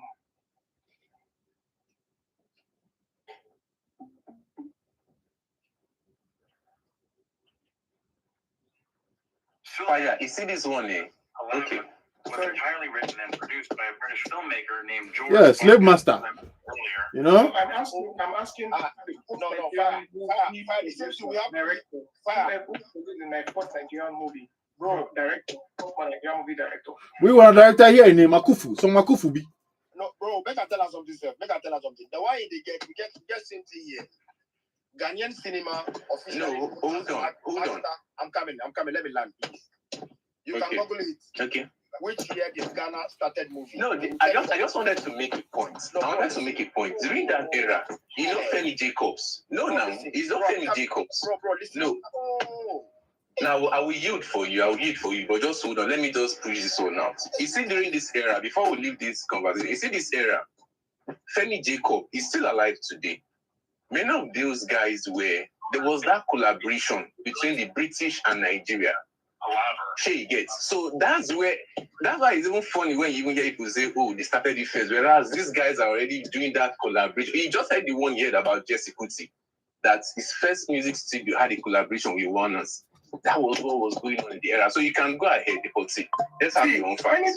Anything you try to, anything you try, we're ahead of you, miles ahead, not a joke. I'm sorry, I don't like comparison. As you do your own, it be which year? 1920. Okay, same thing with the British colony. It was the same Nigerian movie that was premiered in Ghana. I'm coming. Same thing. Ghana's cinema, officially known as Black Star Films, begins in 1923 when early filmmaker was introduced to the British colony of Gold Coast, known Ghana. At the time, only the wealthy could see the films, particularly the colony masters of the Gold Coast. Ghanaian filmmakers began to flourish in the 1950s.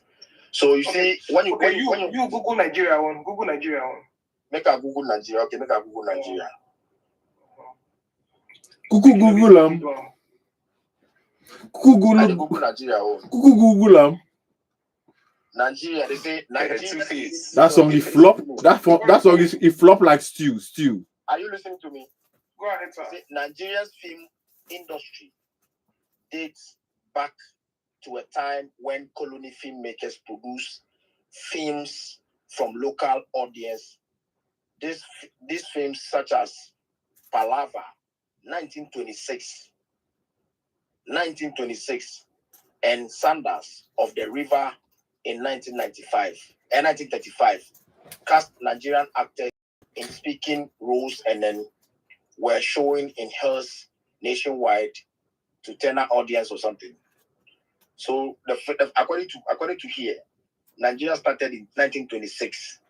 So Ghana started in 1923. No. Okay. I take what. You don't listen to them when I Google them. He said when I ask ChatGPT, he said 1923. I don't know where you get that. Okay, please Fire, repeat check again. Ghana own. Fire, Repeat I right now. Check Ghana repeat again. And then check When Nigeria own. the first Nigerian movie Fire. ever. All right, I hear you. I beg, check Ghana in one and check Nigeria in one. I think send you. Which year did Ghana start? Often considered to be Palaver, which was released in 1926. It was directed by Jeffrey Barkas, a British filmmaker who worked in Nigeria at the time. Okay. So the first Ghanaian movie.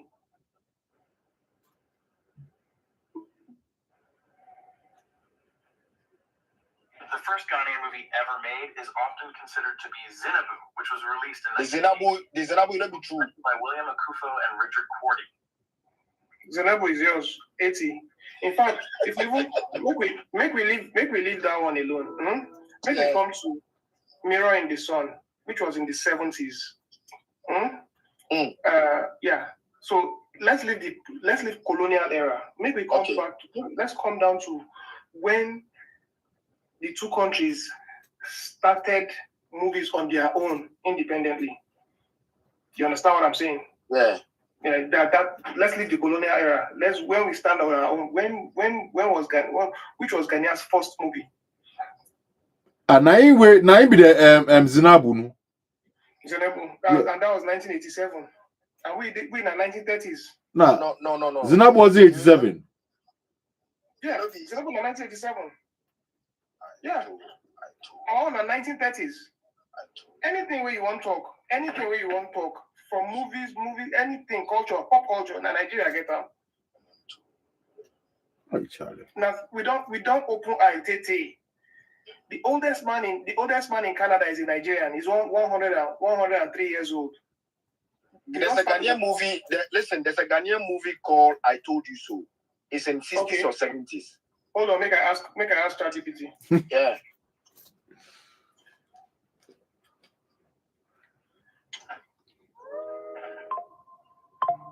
The Ghanaian music, I Told You So.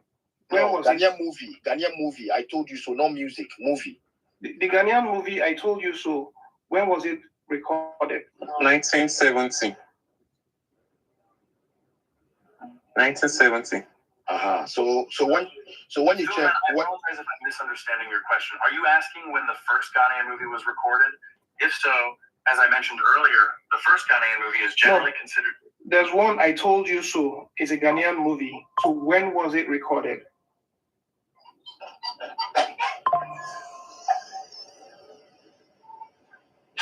I apologize, Suleiman. I'm not familiar with a Ghanaian movie called I Told You So. Is this a different movie from the first Ghanaian movie we discussed, which was Zinabu? Yeah, this is a different one from the first one. This is the first or information about this movie.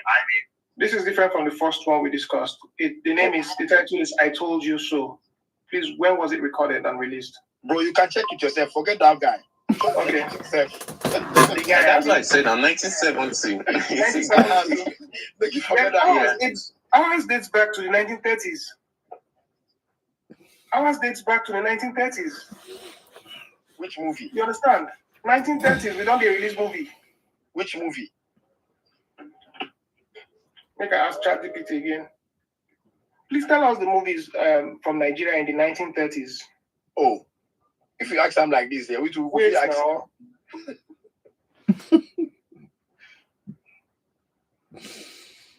Suleiman, it seems that there weren't many Nigerian films produced in the 1930s, as the industry was still in its infancy and largely controlled by British colonial authorities. The few films that were made during this time were primarily produced by British filmmakers, with only limited involvement from Nigerian actors or filmmakers. The earliest Nigerian feature film, Palaver, was produced in 1926 by a British filmmaker named Geoffrey Barkas. This film is often considered the first Nigerian movie, as it was the first film to feature Nigerian actors in speaking roles. During the 1930s and 1940s, most films screened in Nigeria were produced by foreign filmmakers and exhibited in commercial cinema houses established by companies like the West African Pictures Company. It wasn't until the 1950s and beyond that Nigerian filmmakers began to gain more independence and control over their own film industry. So tell us about the movies from the 1950s.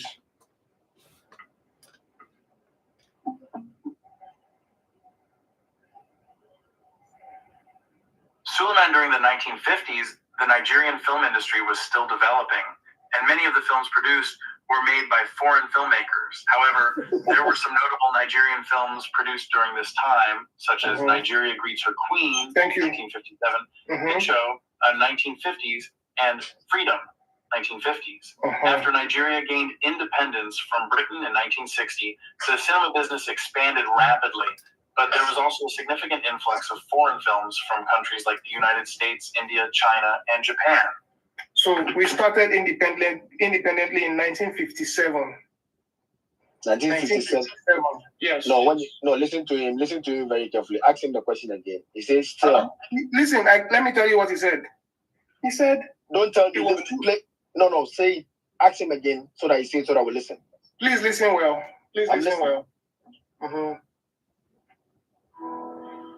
Yeah. You said there were the movie industry was still being controlled by the British in 1950s. However, there were some Nigerian movies notable. Please mention those ones that were made by Nigerians.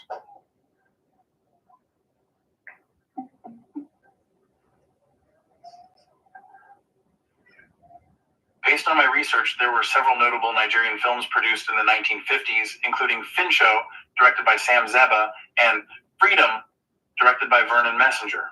Both of these films were significant for their use of Nigerian actors and local content. Additionally, in the late 1950s, the Nigerian Film Unit was established to decentralize colonial film production and produce more Africanized content. The Colonial Film Unit... So you heard that we don't start movies independently since 1950s. There's nothing you started before us. Nothing. Not in any case. Not anything. I want you to know that. You know why I want you to know that? So that this narrative way that they create for Ghana media, say, and we taught them this, we started this before them. Nothing. In fact, one of your Charlie, the palaver say if you don't be weird like that too, that one to be the British no. Yes, sir. So leave that one, sir. Now, nothing. I want clear one misconception where they don't create. You get one guy, one OG for Ghanaian movie industry. He came on air and said that Nigeria learned movie from Ghana. He now mentioned that Zach Oji was coming to learn from them. In fact, when Nollywood started, Ghana never starts. Now later, Ghana can start to do movie, as in when during VHS era. Now much later, then Ghana movie can start. So I wonder where number one we say, why all these talks? Why those we started it? Because Nigeria never did that.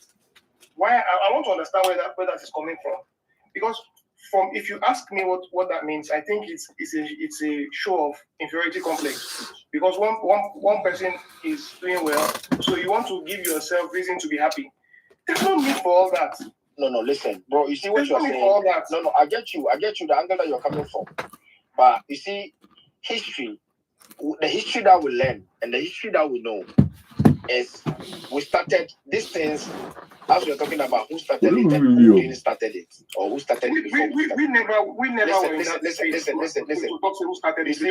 when you check in the era of before, as you're saying about the Nollywood and everything, before Nigeria would name its own Nollywood, Ghana were doing movies, but there's no name of the movie industry.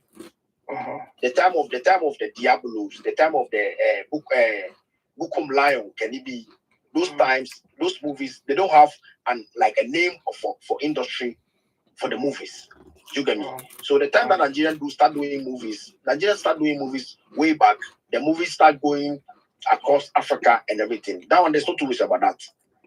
But what we are discussing about, even the music and the movie, on paper, Ghanaians. But today, as you asked the Gogu was saying that you guys started it.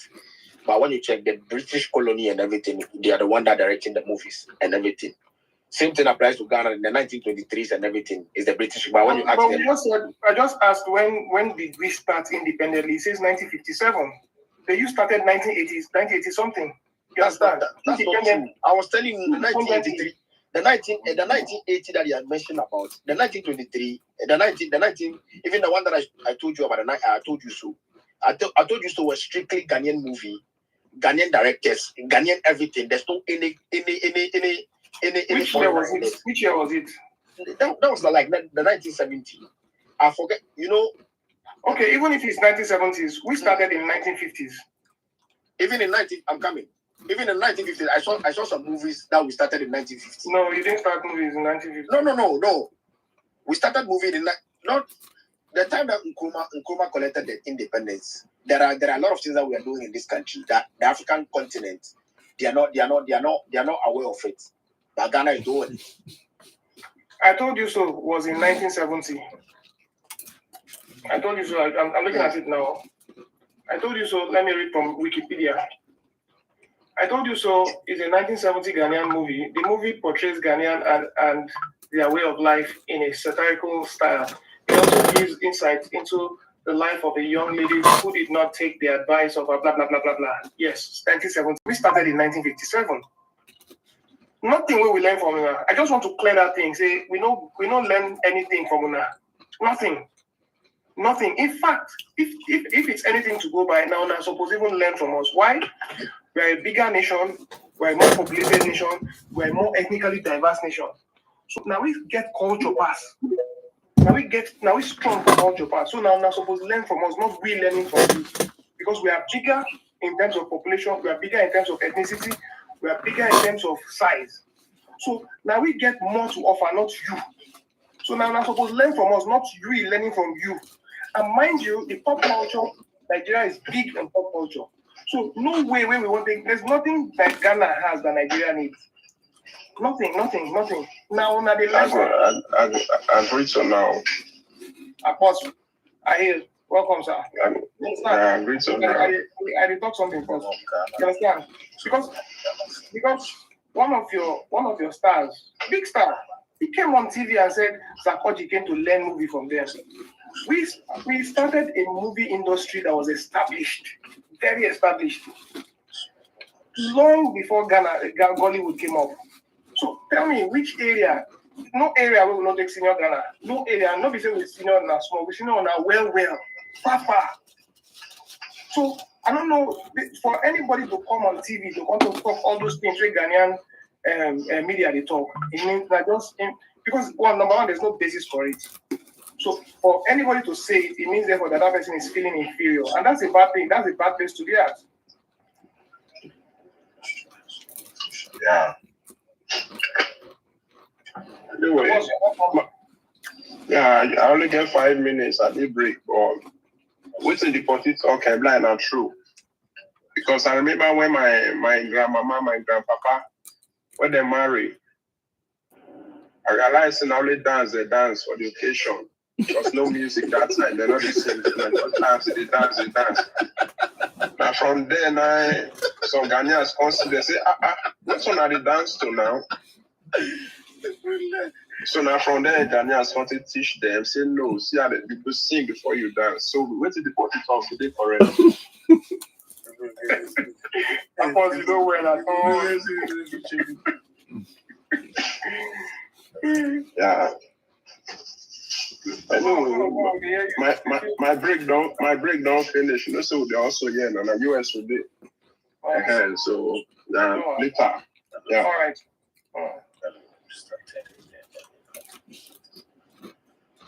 DEPORTEE, I beg. Those narratives you want to push for now media, make them change them. It doesn't make sense. Well, number one is that it's not healthy.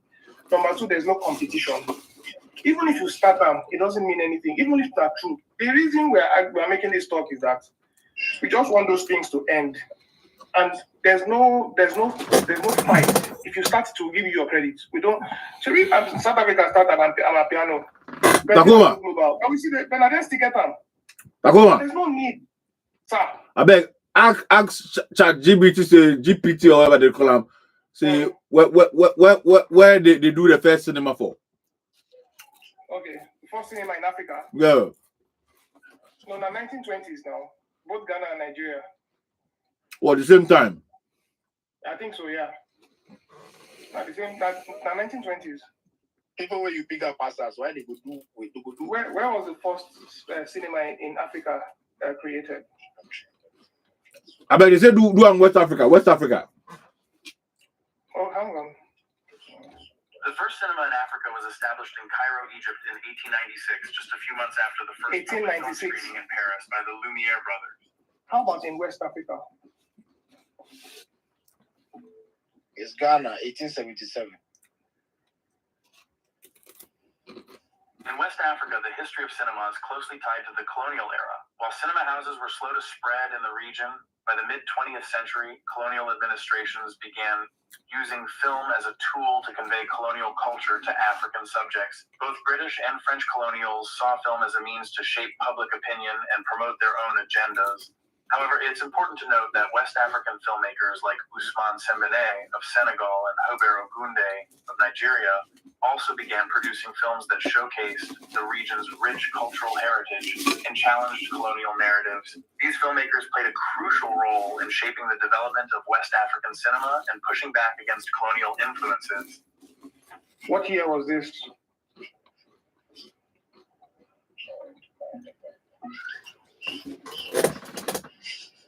The earliest West African films in the 1950s and 1960s during the post-colonial era. Some notable early West African films include Afrique sur scène, 1955 by Paulin Soumano Vieira, Senegal, Les Bouts de Bois de Dieu, 1960 by Gaston Kabore, Burkina Faso, Black Girl Mush, 1966 by Ousmane Sembene, Senegal, Harvest, 3,000 Years, 1976 by Haile Jerima, Ethiopia. These films, along with many others from the region, helped to establish West African cinema as a powerful force. How about Nigeria? When was the first cinema created?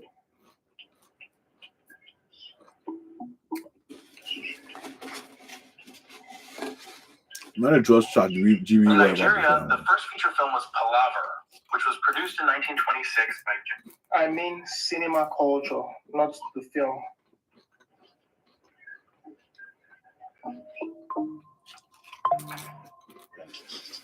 I see what you're asking now, Suleiman. The cinema culture in Nigeria developed gradually with the establishment of the first cinema houses in the early 20th century. The Glover Memorial Hall in Lagos, which was built in 1887, began showing films in 1903, making it one of the earliest... 1903. It was built in 1887 and it started in 1877. Same thing, Ghana, 1877. Okay, so that is settled. Now, the thing which I just want to make Yes, that's right, Suleiman. Yeah. The Glover Memorial Hall was built in 1887, but it wasn't until 1903 that it began showing films. So the building itself was constructed before cinema culture developed in Nigeria, but it later... When did the cinema culture in Ghana start?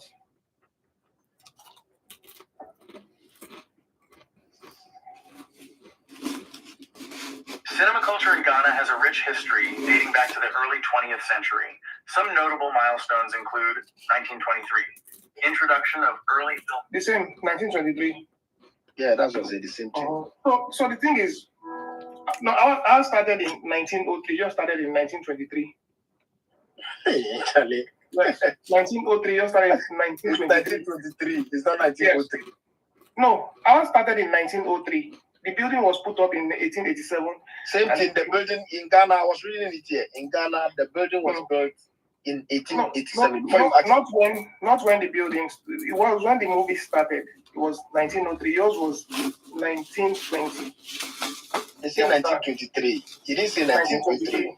So ours was 1903. He said 1923, not 03. I will repeat it again. No, the ChatGPT know they run now. That this ChatGPT in Nigeria. When sorry, please repeat again. When did the Nigerian movie culture start? So that you hear.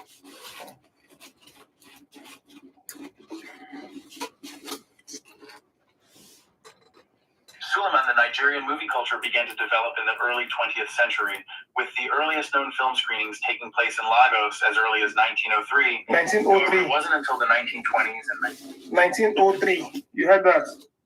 Just started in 1923. Everything we start before now. Everything. So those things when I talk for the media.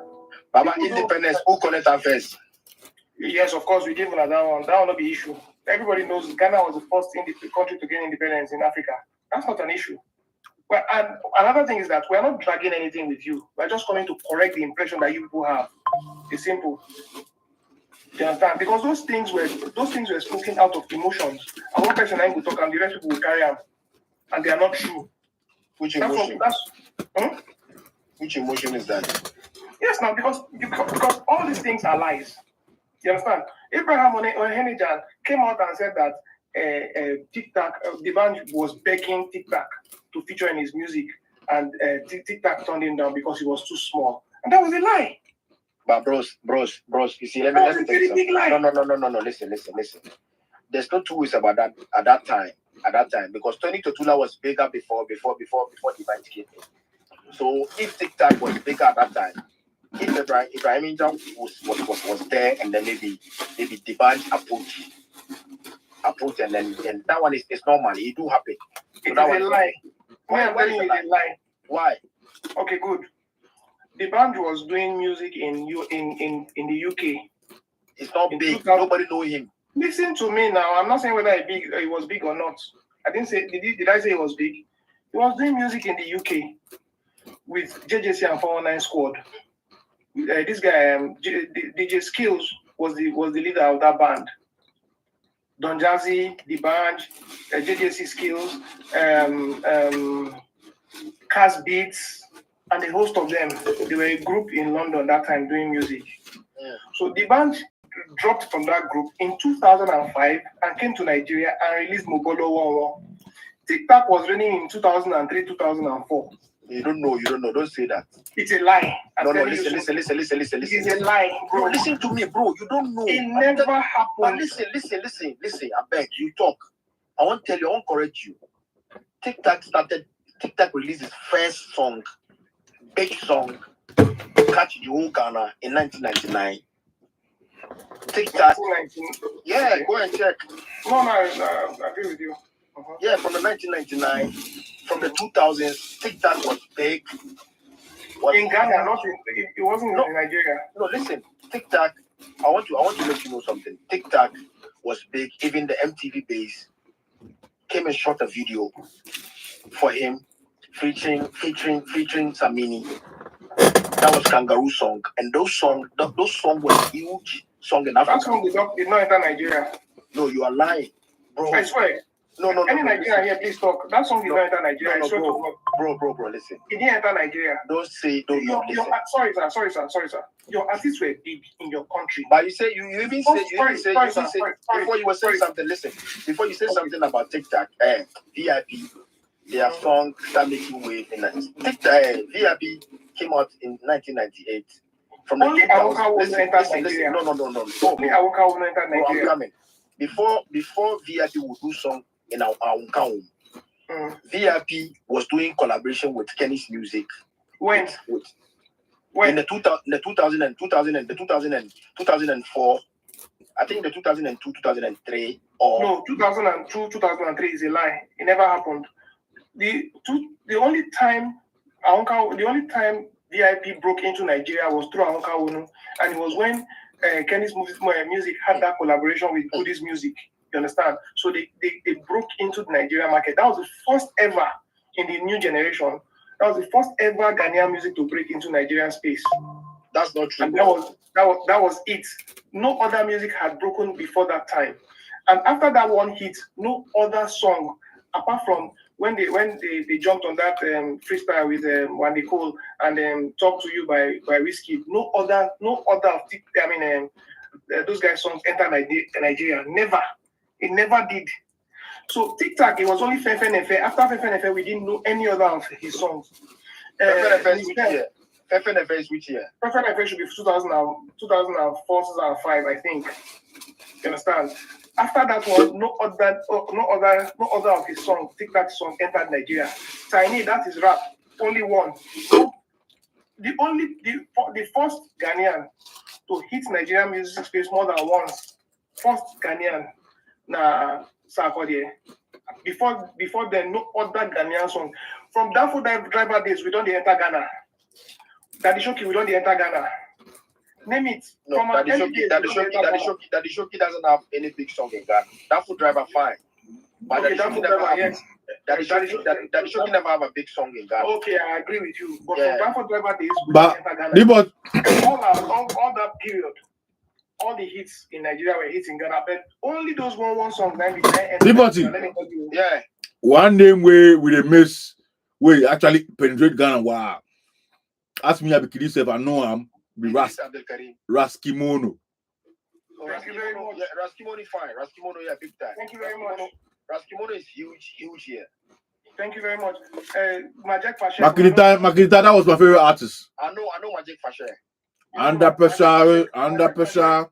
The people boom. Them myself are boom. Hey! And the good people. No, there's no two ways about that. Nigeria has global icon from the beginning. So why do you think we came to learn from them? No, why do you think we came to learn from you? Bro. You see, sometimes when you listen to the conversation, listen. The high life sound give birth to a lot of sounds in Africa. And the high life sounds. Have you listened to Nigerian high life? Bro. Have you listened to Nigerian high life? Bro. Can you mention Nigerian artist that is doing one Nigerian artist that is doing high life? Now? Those time. Mention one. Now or then? Then. I will give you 20. Mention one. No, I'll give you 20. Mention one that is popular. Mention one. Bobby Benson, Victor Waifo. But Benson is not a high life artist. I know Bobby Benson very well. He was. But Benson is not. Don't mention them. You think that we don't know Nigeria. Yesterday we mentioned Bobby Benson is not a high life artist. You are sending me to ChatGPT again, and I'll ask. Bobby Benson was. Okay, good. Thank you very much. I don't sleep because of you, and I get exam. I don't want you to sleep, Sam. No, me and you today. You never see anything. You find trouble, and you go see him. Yeah, he's speaking with saying, "Mama no go rest, he no go rest." Yeah. Could you please tell me about Bobby Benson and what genre of music he did in his time?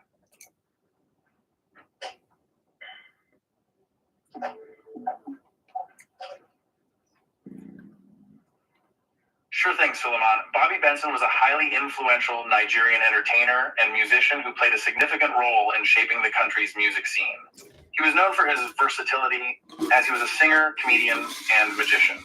Benson also incorporated big band and Caribbean influences into the popular highlife style of West African music. Did you hear that, sir? West African music. With high lifestyle into high lifestyle. Did you hear that? Not talking about you on me. I'm all ears. Yeah. What would you like to do? He said high life. So Bobby Benson, Victor Waifo, Orlando Owo, Oliver de Kock, Sawario, Oriental Brothers, Victor Olaya, Ike Dairo, Adekomo, Bongo Sikwe. He plenty. How many I want to? We have high life. And mind you, the Ghanaian high life is way different from the Nigerian high life. They are not the same. No. They are if you listen, bro. Even Yoruba high life. Sorry, even Yoruba high life. When you listen, even Yoruba high life different from Igbo high life. I'm coming. You know very different, bro. The determination of the high life. There's a key that is holding the high life. Once you are playing it, once the key is inside, it's not what you are singing. Bro. No, bro. I'm coming. Have you listened to the Igbo high life? Oh, bro. Have you listened? No, I'm telling you what. I know Ghanaian high life well. No, I know your high life. Which of our high life that you know? Listen, your high life and our high life are very, very different. No, listen. Your high life. Hang on. Oh, why don't you allow me to speak? Hang on. You want to speak? Why don't you allow me to speak, bro? Okay, sorry, sir. What you are saying, the high life generation, we started at Bonsa High Life, and then later the high life itself, and then it came and changed to the Boga High Life. The Boga High Life was the Amati days, the Daddy Lumbers. That's not what you are saying. But the one that you're talking about, that Bobby Benson was the 1920. I think he was born in 1920s and everything. So that was the era of those people, the 18 menses and everything. So those people who started the new, those kind of, when you listen to them and the Benson that you're talking about, if you listen to them, it blend. There's a key that holding the sound. So that key, if the key is in your sound, that was what we call high life. There's king. If that sound is in it, and the apostle sound is high life. Now let me respond to that, sir. Okay, respond. In our own high life, and mind you, I'll correct something. I know where a lot of people got that thing from, and that's a very big lie. That thing, what's it called? I'm trying to remember the name of that sound you just made now. That you people call the 5-beat sound. You see, all those things are bullshit. And it was this Ayoshunaya in his Afrobeat, the backstory that you people got it from. It's a big lie. Nigerian high life, most especially the Yoruba high life, does not even have that element at all. It doesn't have it. Yes, the Igbo has it, but the Igbo has groove, it has kicks, it has melody, the Igbo high life is the richest high life you can think of. Go and listen to it. Hang on, please. That's one thing about it, that if you say because that 5-beat sound is the 4 legs of high life, go to Brazil. The Brazilians and the Yoruba, they have common ancestry. The Brazilians came from Lagos, actually. They are Lagosians. And slavery happened in the 16th century. These people left Nigeria in the 16th century. Go and check their music. The same musical instrument, the same everything is what they play. The same gods is what they worship. And they still have those 5-beat sound in their music. So would you say because they say Ghana, I mean, that guy, somehow they made some interpolation and said Ghana produced that. That's not true. It is never true. You understand? However, the thing is, the Yoruba high life does not have that thing at all. The closest in resemblance to Ghana high life is the Ijo music, and I'm partly Ijo. My mother is Ijo. That is the only high life that sounds like Ghanaian high life. And that's because the Ghanaian people and the Ijo people, they have some relationship that I cannot even explain. But however, above and beyond that, every other culture in Nigeria has its own high life, and it is world apart, world away from Ghana high life, very, very far. Bro, I'll look for an interview of Fela Kuti that is talking about Ghana. I think it's on visual. It's on visual. I'll look for the interview, and then I'll give it to what's the name? I'll give it to Firestick for him to post it on his wall. Maybe I know you come and check it. I'll look for it. I've seen it. No, I don't want to lie. I don't want to. He says he's talking about Ghana. When you guys finish, I have a comment to make. Okay, talk. Go ahead, sir. So, Takoma, you've been on the defense for the longest time without providing any substantive fact to back all that you're saying. Okay. We're only relying on ChatGPT, which can actually make a lot of error. We can't take ChatGPT for the final whatever. If it is depending on the prompt you give it, the answers you get might be different. So relying heavily on ChatGPT when there are other resources you can refer to, you are doing yourself a disservice. You've made a few inaccurate statements about high life, its originates, and even linking it to Bobby Benson and all of that. I'm going to read something here from the archive. Okay. Let me correct something, sir. Let me just correct something. Bobby Benson and his band. His band was called his Combo. It was an 11-piece band. And all they played were jazz style and Caribbean style because they were taking it to the Caribbean to go perfect their stuff. They were not doing high life music. When we're talking about high life music, it's a very distinctive sound in West Africa. You cannot claim to high life music when Fela actually came to spend time in Kumasi and don't say develop that again, sir. That is a disservice. That is being untruthful. Listen, that is what people have you are been trying so hard to push a narrative down our throat. When you go to Kumasi today, when you go and you meet with some of the historians today, they will tell you when Fela was out of Nigeria, when he was actually on exile, he was exile living in Ghana. Is that correct or no? What did Fela craft his music from?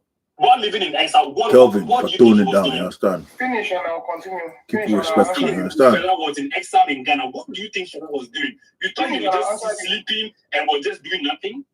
Okay, let me answer you. Music scene in Ghana already. Let me answer you. Mensa and Co.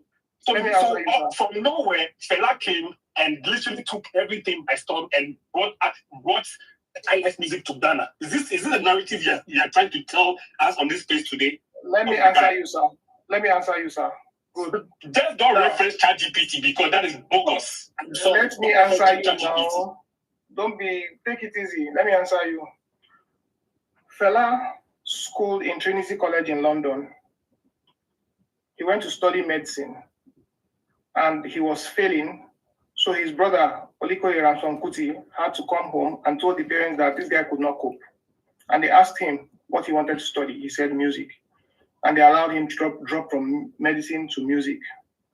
So he studied his music in Trinity College. He lived in London. Fela was a prolific he played several musical instruments, from conga to sax, to guitar, to bass, to drum. Fela played a lot of musical instruments.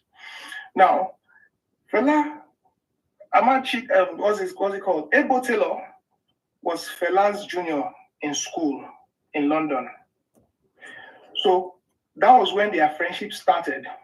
So when Fela came to Nigeria and started his activism and was exiled, he went to Ghana to his friend in school.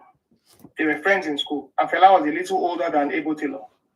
When you people started this narrative and started bandying it around that Fela came to learn music from Ghana, DJ Pakorich 3 years ago went to Ebo Taylor's house and asked him questions to confirm what you people were saying. And Ebo Taylor said it's a lie. The video is there. That Fela was the one even encouraging them to sing. Can you please share the video? Can you share the video? I'll share it now. Please. Yes, don't finish this thing before sharing the video. Please. Yes, please, just give me a moment. I'm going there. No. I'm not saying what I don't know. He said it was Fela who was encouraging them to sing in their native, in their local music. He now went further to say that the DJ Pakorich asked him if Fela learned if Fela came to learn Afrobeat from there. He said no. Fela was doing his Afrobeat in Nigeria before he came to Ghana. This was from Ebo Taylor. I didn't know Ebo Taylor before. It was from that interview I got to know him. So let me search it now. And when you finish searching, I want you to are you listening to me? I'm listening. When you finish looking for it, I want you to Google John Collins. John Collins. I know John Collins, the Oibo man. Yeah, the Oibo man. And then check his book, High Lifetime 3. And listen to what did he say in the book.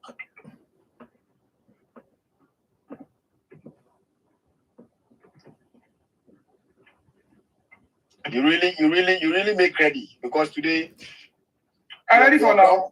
I'm ready for now. Where? You really make ready.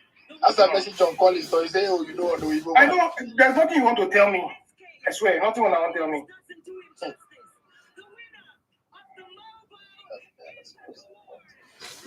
It's just like John Collins High Lifetime 3. Bro, and then open and read it I'm coming for you people.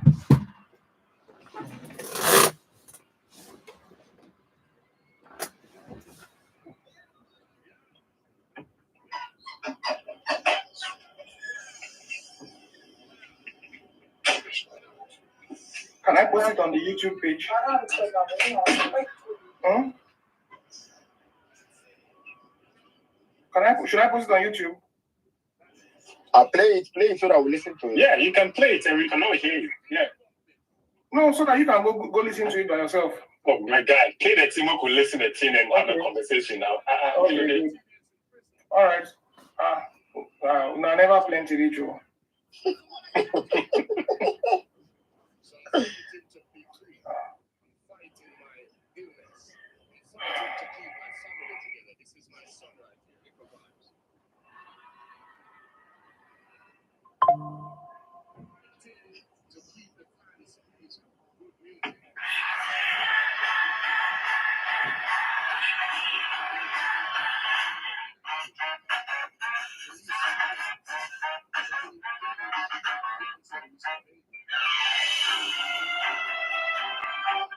Artist, and that is not debatable. We have Ghanaians that No, hang on. Can you just share the link so that I can actually play it from here? Okay. Just post the link in the chat comments here. I'm coming. Calm down. So calm down.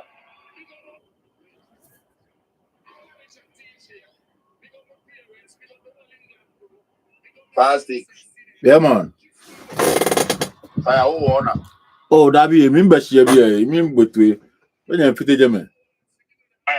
Are they?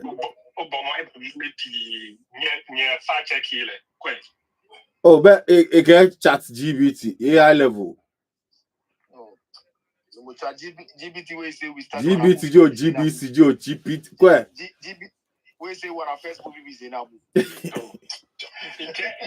You can't take everything chat GPT around. Bro, me that chat whatever the long time with me I thought my post say don't watch that thing, you know. Chat GBT says so that conversation I don't even have it again. The chat whatever thing they might not even watch there. he wasn't doing that kind of music. Bro, you don't post that thing now. Calm down now, bro. Why your blood is hot?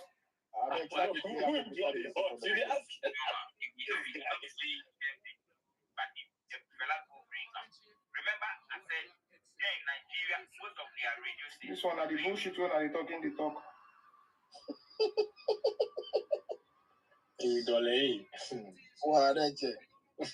When I not abuse me, Oh my God, we don't have that time, my guy. My guy, if you go abuse you, we abuse you long time. We don't have that time. You see the way the thing they before, two of you will be alone. I take it cool. But I know it's not the best.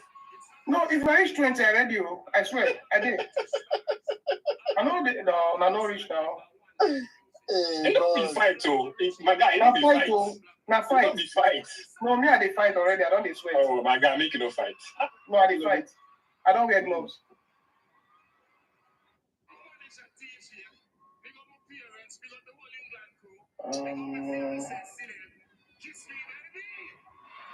Hang on.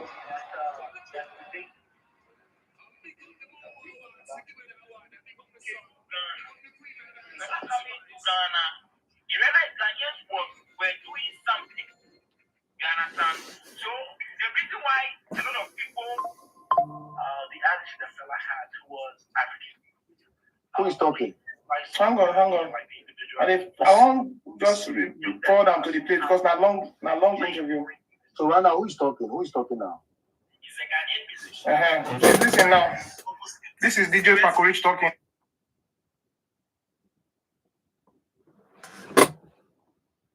Sorry. I make mistake go mute everybody. Sorry. I beg make everybody unmute my body. Sorry. This is DJ Pakorich talking. He went to Butelo's house to interview him. They don't. If your request they go look for where I go meet the people. Watch and also share your own view about what Ibutela said about fella. And they see your request. Add that, please. Add that.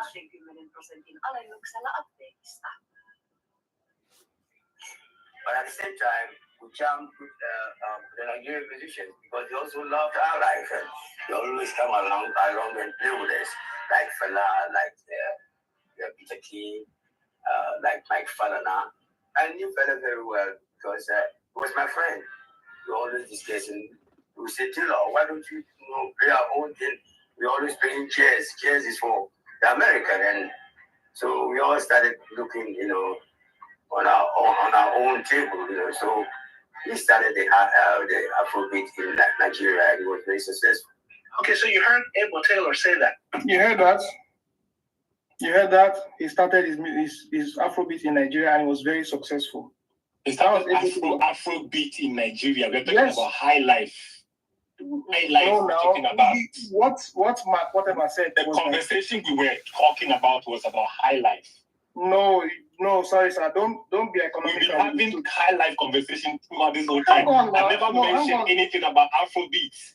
Guy, I never mentioned Afrobeat in this conversation. You are being insincere, sir.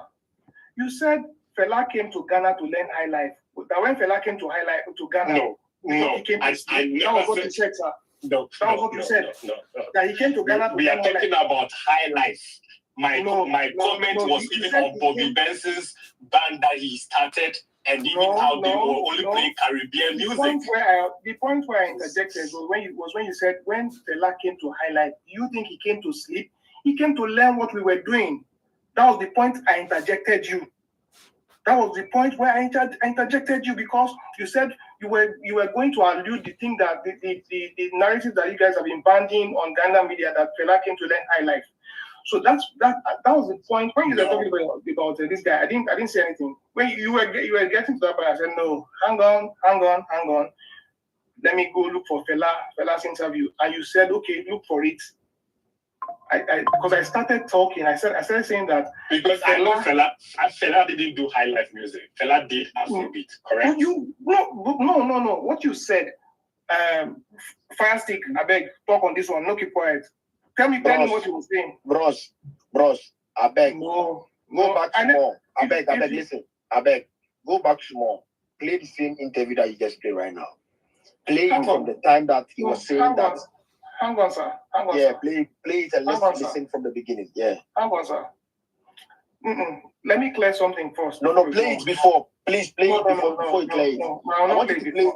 I'll play it, but I must say this thing I want to say before I play it. Okay, say it. No. I talked about what's it called? Bobby Benson, that he was playing highlife. He came and debunked it and said Bobby Benson was playing jazz. Okay, we didn't argue that further because I know that Bobby Benson played highlife, he played jazz, and he was a magician, he played folklore. You understand? But I didn't want to argue that. So he now went further to say that Fela went on exile in Ghana. And when he was not asking me that when Fela was in Ghana, what was he doing? Do you think he was coming to sleep or he came to learn from us? That was when I interjected him. And I tried to correct him. I said Fela was Abel Taylor's classmate in school in London, in Trinity College. And Fela played several musical instruments. Then Fela came back to Nigeria and started playing his music. And he was saying no. He was disagreeing. So you make your point. I understand you. So play it again. Play it again. Let's listen, please.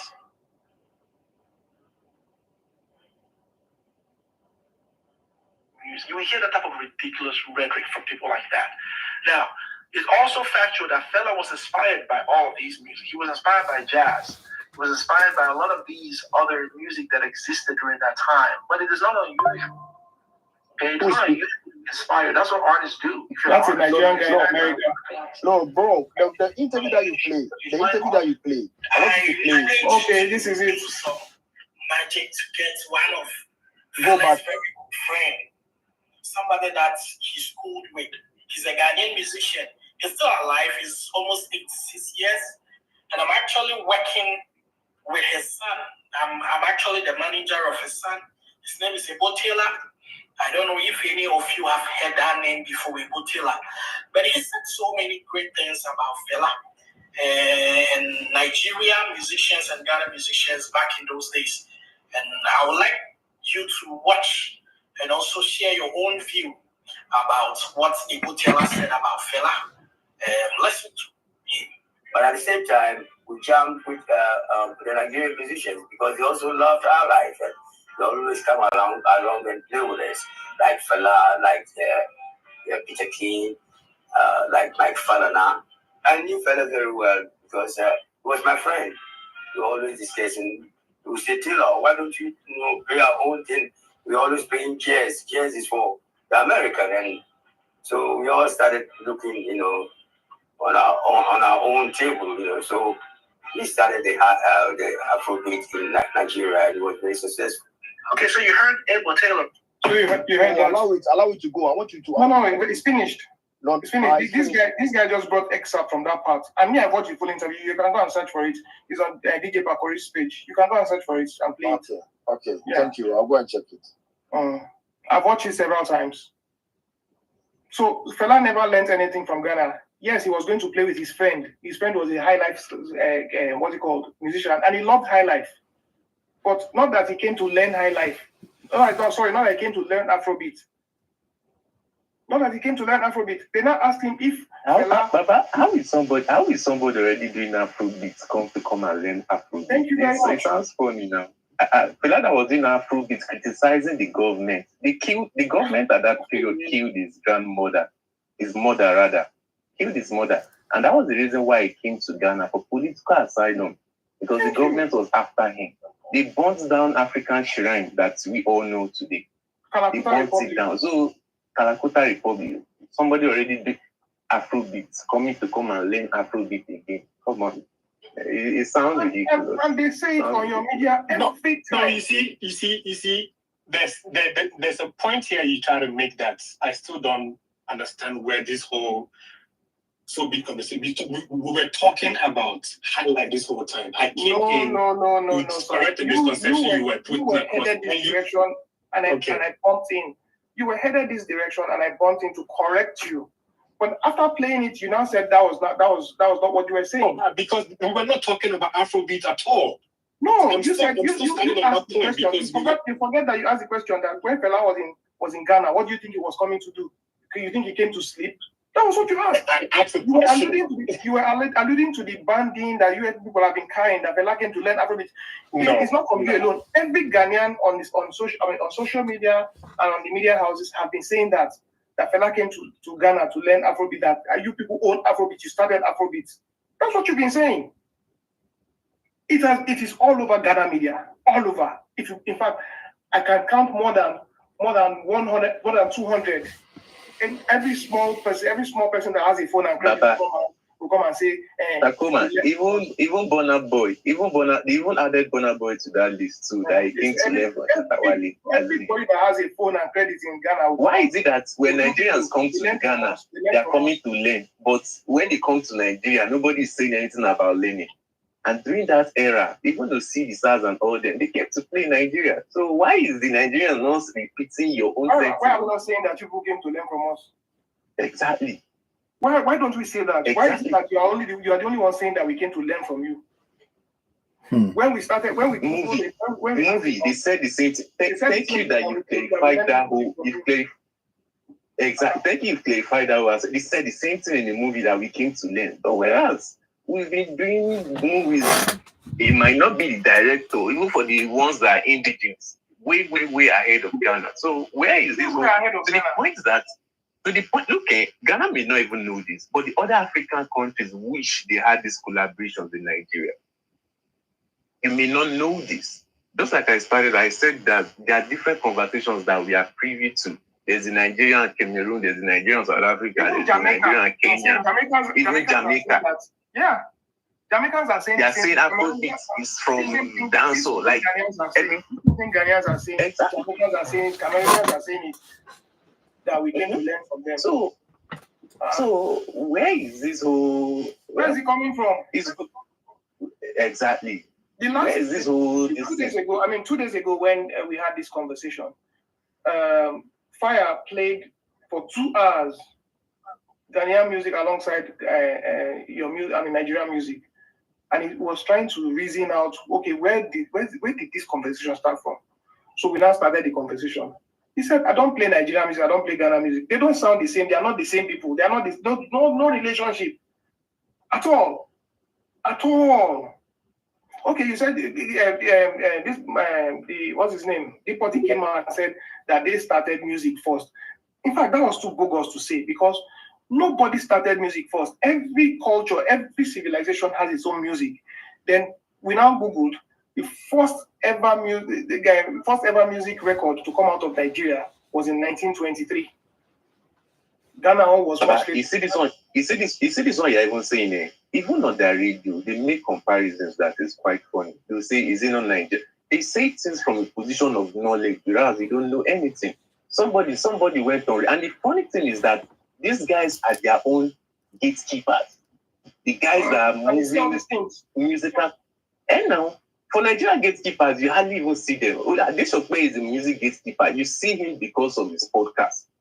Gatekeepers are not meant to be seen every year. These are the guys. But you see these ones, they come online and they say authoritatively that Nigeria, what do they have? Do they have products?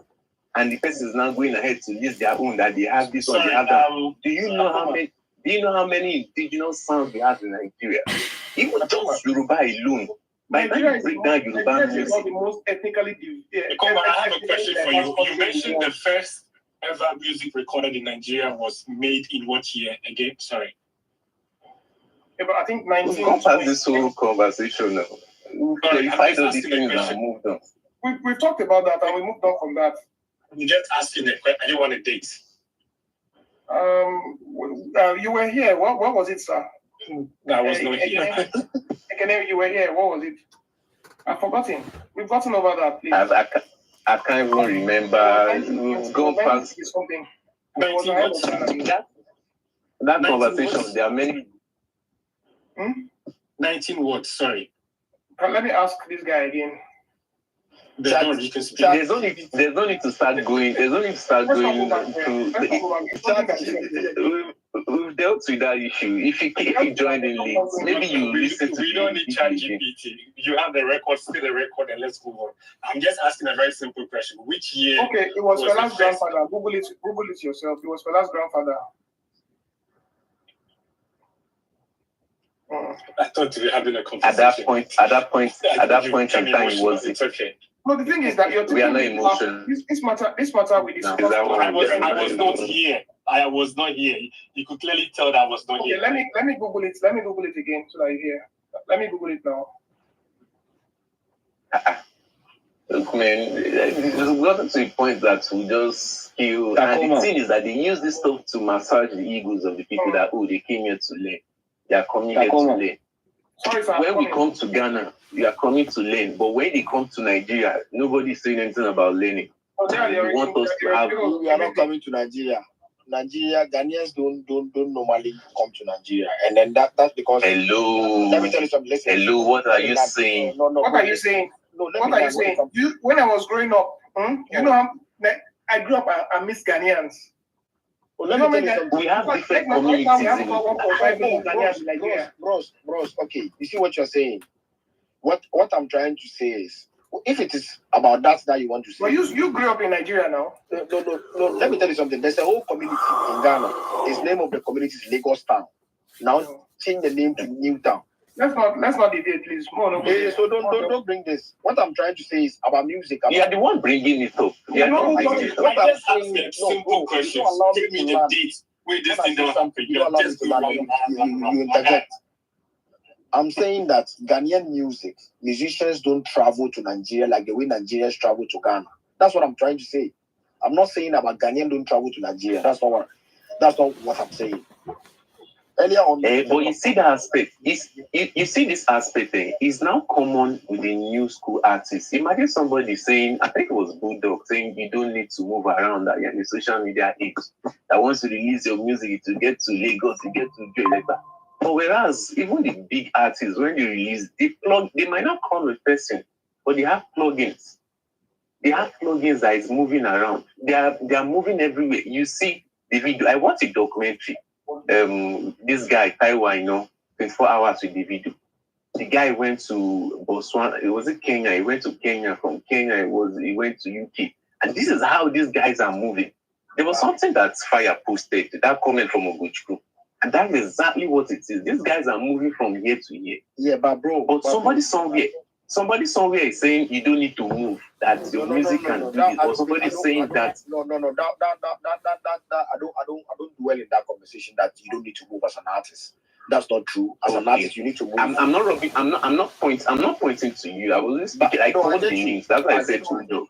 I get you, but that's what I'm trying to let you know, that there are conversations that we are not ready to have. You see the way Ghana is on the silver platter. If a Ghanaian if a Nigerian want to plug a song, he get the plug. Yes, sorry, let me give you the date. Reverend Josiah Jesse Ransom Kuti, that's Fela's grandfather, in 1925. That was the first music ever recorded in Nigeria. However, he said it's not well documented, but that was the first one they documented. So 1925, first music ever recorded in Nigeria. Oh, yeah. Okay. Thank you. Thank you. So now the thing is, we just want that narrative to be buried. We're not dragging anything with you. We're not in competition with Ghana. So because same thing, Ghana is not in competition. Yes. Yeah, so why does Ghanaian media always say that one? Ghana is in competition with Nigeria. If it's that one, Ghana is very busy. And you come on your it's very clear. Bro, how can we you are laying claim to Afrobeats that you own Afrobeats, which is a big lie. You don't own Afrobeats, you don't have any contribution to it. You are doing your hip life in the early 2000s. In fact, there was this song point, I liked the last week, late 90s. The hip life started in the late 90s. Yes, you were the doing last week, the one late 90s into the 2000s. when you beat somebody from there, you wanna don't ever see that in again. Yeah, you know, be your size. Yeah, you saw that pop, yeah. So you saw that this NAIJA pop was gaining weight. In fact, as late as 2015-16, there was no Afrobeat sound in Ghana from any Ghanaian musician. That's not true. Tell me one. Tell me one. Afrobeat sounds. Tell me one Afrobeat sound in Ghana in 2015-16. You know Chemfe? I don't know. Okay, you need to go and check Chemfe. Chemfe was doing Chemfe, what's the title? What's the title of the song? Oh, I forgot. When you go and check Chase.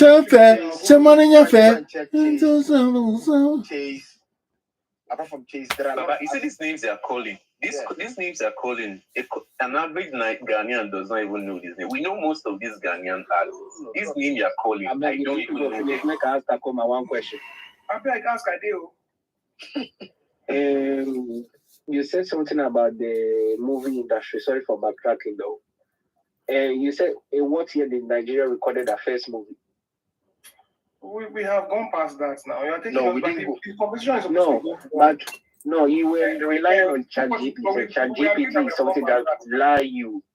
I think it's like 1923 or something, or 1903 or something. The 1923 is for Ghanaians. That was Ghanaians' year. But since we said it was colonial masters, it was not part. Yeah. Sorry? And the first Ghanaian movie was in 1952.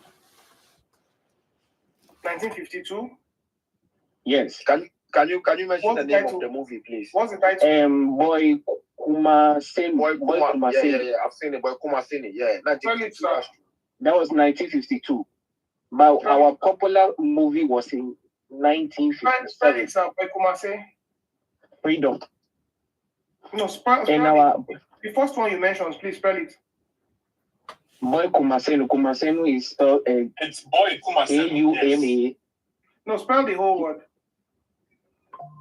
Boy, B-O-Y. Kumasenu is spelled Q-U-M-A-S-E-N-U. K-U. Yes, Kumasenu. Kumasenu. Yes. Kumaseni. Kumasenu. N-U. But Ghanaian's more popular movie was in 1957, Freedom, for Ghana. And our director was Reverend Chris Hesse. Reverend what? Chris Hesse. Hesse or Hesse. H-E-S-S-E. Boy Kumasena is a 1952 feature film made in Ghana by British film crew. It was produced directed by Chris Hesse. Sean Graham. from a script by Ghanaian and John Wiley. The score No. It's Reverend Chris Hezzy. Bro, I'm on Wikipedia. I'm on Wikipedia. No. Wikipedia idea will not be any other place. Reverend Chris Hezzy was a cinematographer, assistant documentary filmmaker. This is what I'm reading from Wikipedia. Wikipedia. Bro, you don't rely on this thing. They go lie. Wikipedia is a crowdsourced platform. You cannot. It's like writing a college paper and citing Wikipedia as your source, citing ChatGPT as your source. Hang on. You said a lot of things that ChatGPT lied to you, bro. Hang on now. This is not a. Let's talk about this one you just talked about. Now, I get problem. They use ChatGPT. Say it's a problem. They give you. What do you want us to reference? Listen. What do you want us to reference? No. Let's have conversations and learn. He said GPT is error. He said Wikipedia is error. Google is error. So what do you want us to reference? No. How are you referencing ChatGPT? You go to Wikipedia, which is a crowdsourced place where I can go today and alter the same information you are reading today. Uncle, So GPT, so you can alter the same stuff. Uncle, we've got 2025. You are referencing Wikipedia as your source of information. Where should I go? It's only like you said about okay, you said for some Wikipedia, you are still complaining. Hello, Chief. Everything that has been archived on the internet that has existed from whatever. Do a research about present. Go and read about that on Hello, Chief. and stop this Easy, man. Easy. Oh. See, they mentioned ChatGPT. You said there's a problem, that there's error. We've gone to They reference another chat engine. You said it's error. So what exactly do you want us to check? We cannot be referencing platforms that are generating content by other. Takoma, based on what he's saying, I don't know him personally, but he sounds tech savvy. And I know that there are certain things that not naturally will not even reference Wikipedia, but you guys are the ones that say the ChatGPT is prone to error. So that's why it's moving the search. Is expanding that search if you are not producing some application for us to make references to some of the claims you've made. If you are not getting hold on. Everything that has been on the internet at internet.org, archive.org. If you're not referencing something from archive.org, because I can tell you that the web page of Yahoo Messenger from when it was started can see that trail of information on archive.com. If you don't make references to some of this stuff, it's not going to help the conversation. Please don't reference Wikipedia and ChatGPT. We are no. What do you people want? Stop. People have written books about some of these occurrences. There's historical responsibility to source it. It is yours because you are the one who's bringing it up. It is yours. No, please. I don't want to engage in frivolities with and hearsay. ChatGPT is not allowed in this conversation right now. You have a fact. Bring a different fact. Let's all read the source. It was published by experts. I miss what we Let's all process some of this information. I will talk. Not the police. Now the comments are Conversation so far, but I just want us to elevate the conversation. Please. You are shouting. No, and they can't make us Takoma something. No, I'm not shouting. This is my voice. I'm sorry. Your voice is loud, please. Takoma. Take it. Drink some water, man. Takoma. Go ahead, sir. Please do a research about Reverend Chris Hezzy. Reverend Chris. Hang on. Hezzy. Hesse. Hang on. I think this name is foreign now. No, he's Ghanaian. Chris. Hessy. Hessy. Some people say he was a cinematographer, same time a documentary filmmaker. Okay.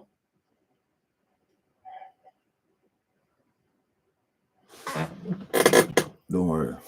He worked for Kwame Nkrumah in the 1950s. Hang on. I'm on his page now. Why is this thing not clicking? Africulture. Okay, let me use my laptop. That's in the scene. GB. Long. And also, when it comes to the high life and topic, let's not forget that Ghana has two eras. Ghana have the Gold Coast era, and we have the Ghana era that we live in right now. Okay, For the little research that I've made, for the little research I've done, high life emerged in Ghana in the 1870s. Yeah. Oh, Miss World, yourself. And they were not artists, but they were, craftsmen, weavers and cavers and all that. They sing it among them, and people got into it. Hang on. Look, Chief, you guys were the ones that said something about we are giving. No, but it's Tagoma that was misinforming.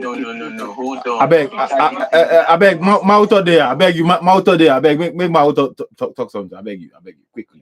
I've seen about legendary photographer Reverend Dr. Chris Sui Hesse has been the genius behind many political pictures available to Ghana today. In 1987, sure. They don't look my Miss World. Some they make my Miss World talk. They didn't mind them. The 87-year-old yes, madam. You said I should Can I interrupt you for a second? Yes. Go ahead. Manuel. How are you, my baby? I'm alright, sweetie, and yourself? I'm good. That's awesome. Go ahead. Hey, feisty. Give me them out of here. I melt for you.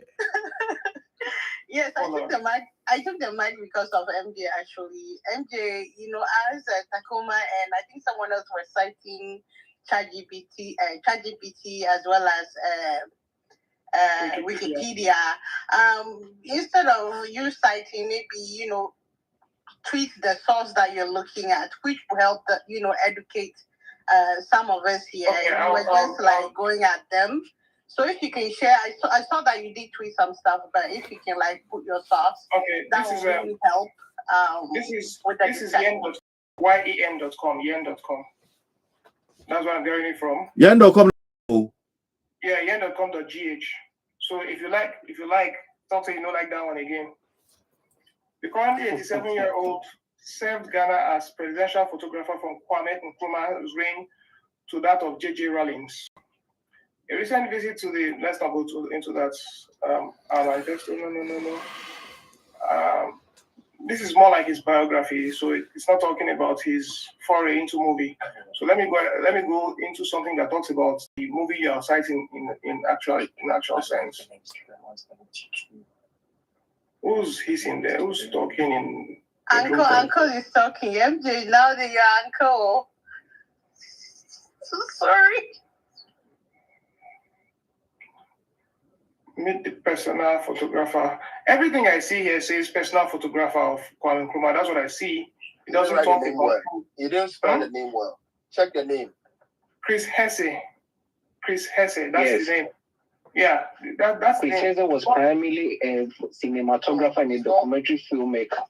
But he was also his first movie that he did. He directed and produced.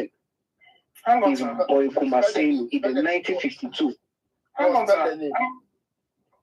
Spell the name. Reverend Dr. Chris Hesse. Hesse. H-E-S-S-E. Not H-E-S-S-Y. H-E-S-S-E. Yes. I did not say Y. I said E. Nothing here refers to him as a movie maker. H-E-S-S-E. He's referenced as the personal photographer for Kwame Nkrumah. Okay, yeah. And also the documentary called... Hang on. You said I should not reference Wikipedia. In fact, of all things I've checked, it's only Wikipedia that referenced him as a cinematographer. And yet you said I should not reference Wikipedia. But Wikipedia is something different. I can go on Wikipedia and write a story there for people to believe. But not only Wikipedia and I reference him as cinematographer. All others are just personal photographer for your president. Then simple. You understand? So now make it read down with. Read down the go down. Maybe they will tell you different. Christian Sui Hesse, popularly known as Chris Hesse, is a Ghanaian cinematographer, filmmaker, film administrator, photographer, and Presbyterian minister who is known for his cinematography in several award-winning films such as the critically acclaimed Love Brewed in the African Pot in 1980 and Heritage Africa in 1989. He was the personal cinematographer of the Ghana's first president, Dr. Kwame Nkrumah.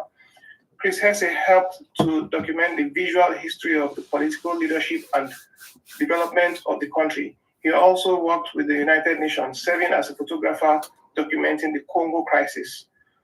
That's majorly what it's about. Okay, his entire working career spans 4 decades, 1954 to 1994, spent in the set of Gold Coast Film Unit, later called the Ghana Film Industry Corporation. He worked on the British Academy Film Award, which later got nominated for the best film from any source. The Boy Kumaseno. 1952. Yeah. 1952, yes.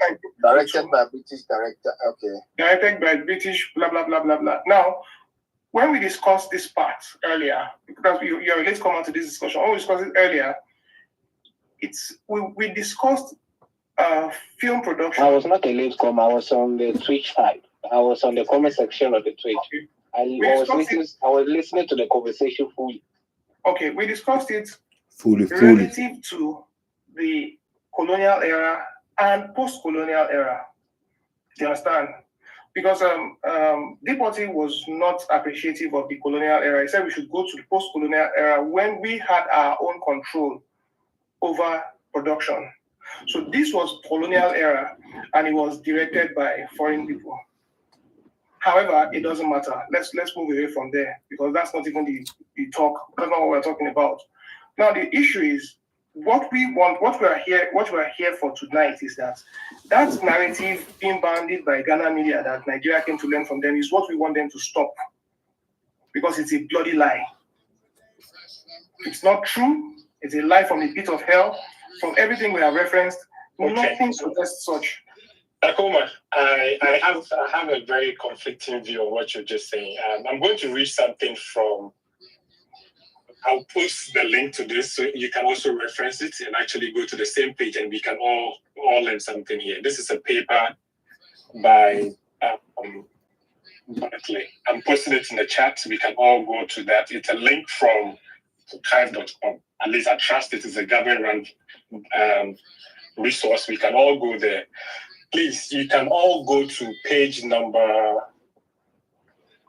1 second. The link is in the chat. If you look in the chat, the link is right over there. You can go to page number 172. It talks about high life in Nigeria. This comes from various people who are speaking on this paper. This is a paper that has been written about high life. Who wrote the paper? Its history. Who wrote the paper? If you 1 second. Have you opened the link to the article? No, I can't see the link. If you look on the let me just post. My hands are tied at the moment. I just want to know who wrote the paper. 1 second. Hold on 1 second. Anybody can write anything, and if he's a Ghanaian, I will not take it. Anybody can write anything where they look. Anything can write anything where they look Wikipedia, my brother. Yes, because you debunk, you refuse to accept Wikipedia, so I can refuse to accept whatever thing you are bringing. Oh, you can't accept an academic published paper, though. Let me tell you something. Let me tell you something. You can't say you not accept it. Let me tell you something. And it's on the chat. It's on the chat. If you click on the chat, it's from archive.org, trusted source. You can actually check it out. Well, the thing is, I want to make you understand something. Okay.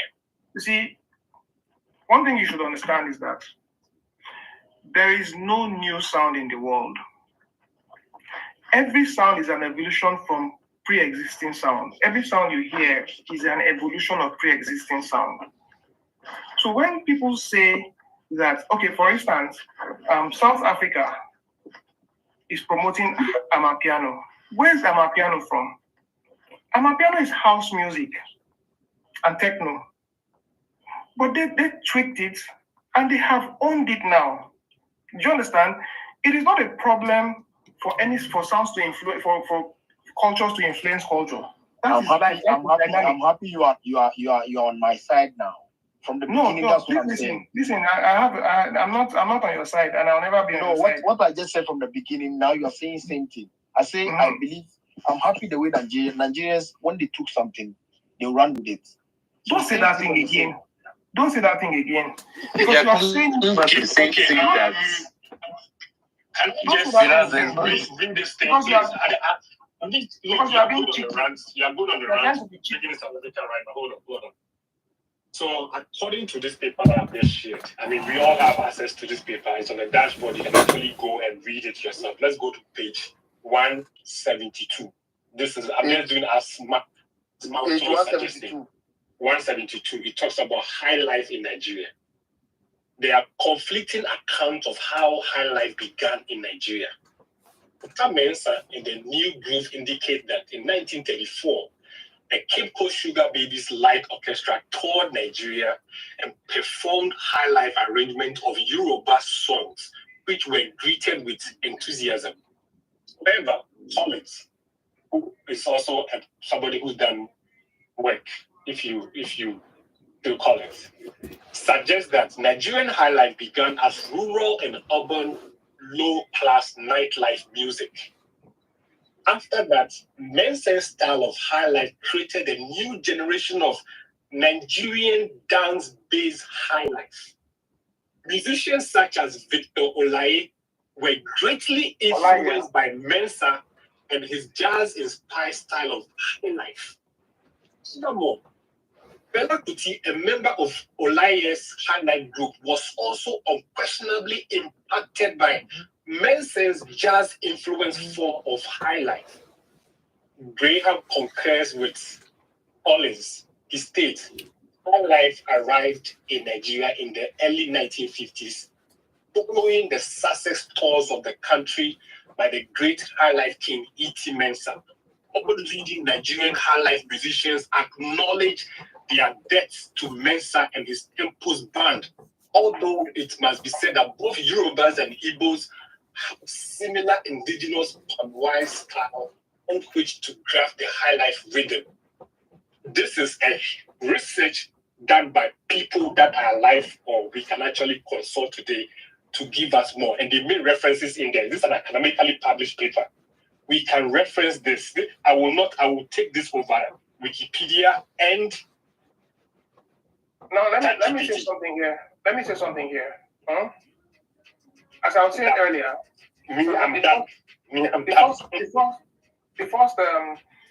the first reference you cited said that Nigeria had its own low class high life, right? Now, I'm not taking anyone. I'm not taking anyone, and I'm not disproving anyone. You understand? Now, yes, it's an academic resource, so I'm not disproving it. However, the first reference said it came in 1930s, and in that 1930s, they met us doing our own high life. Now, I said something earlier. I said cultures are intermarrying, and they influence each other. You understand? So that's not a thing. And if you remember, Deportee, I didn't come here to discuss high life with you at all. Nah, that's not what I came to discuss from the very onset. You understand? I didn't come here to discuss high life. The issue of Nigeria came to learn from us is what I don't want to hear. You understand? But if that is the case, and there are historical accounts to show or to even prove that. But the same historical account says that Nigeria had its own high life before you came. It was not called high life music. Let's go back to the article and read the exact description that was given to that. I've seen different resources that says even the high life, the sound was named high life in Nigeria.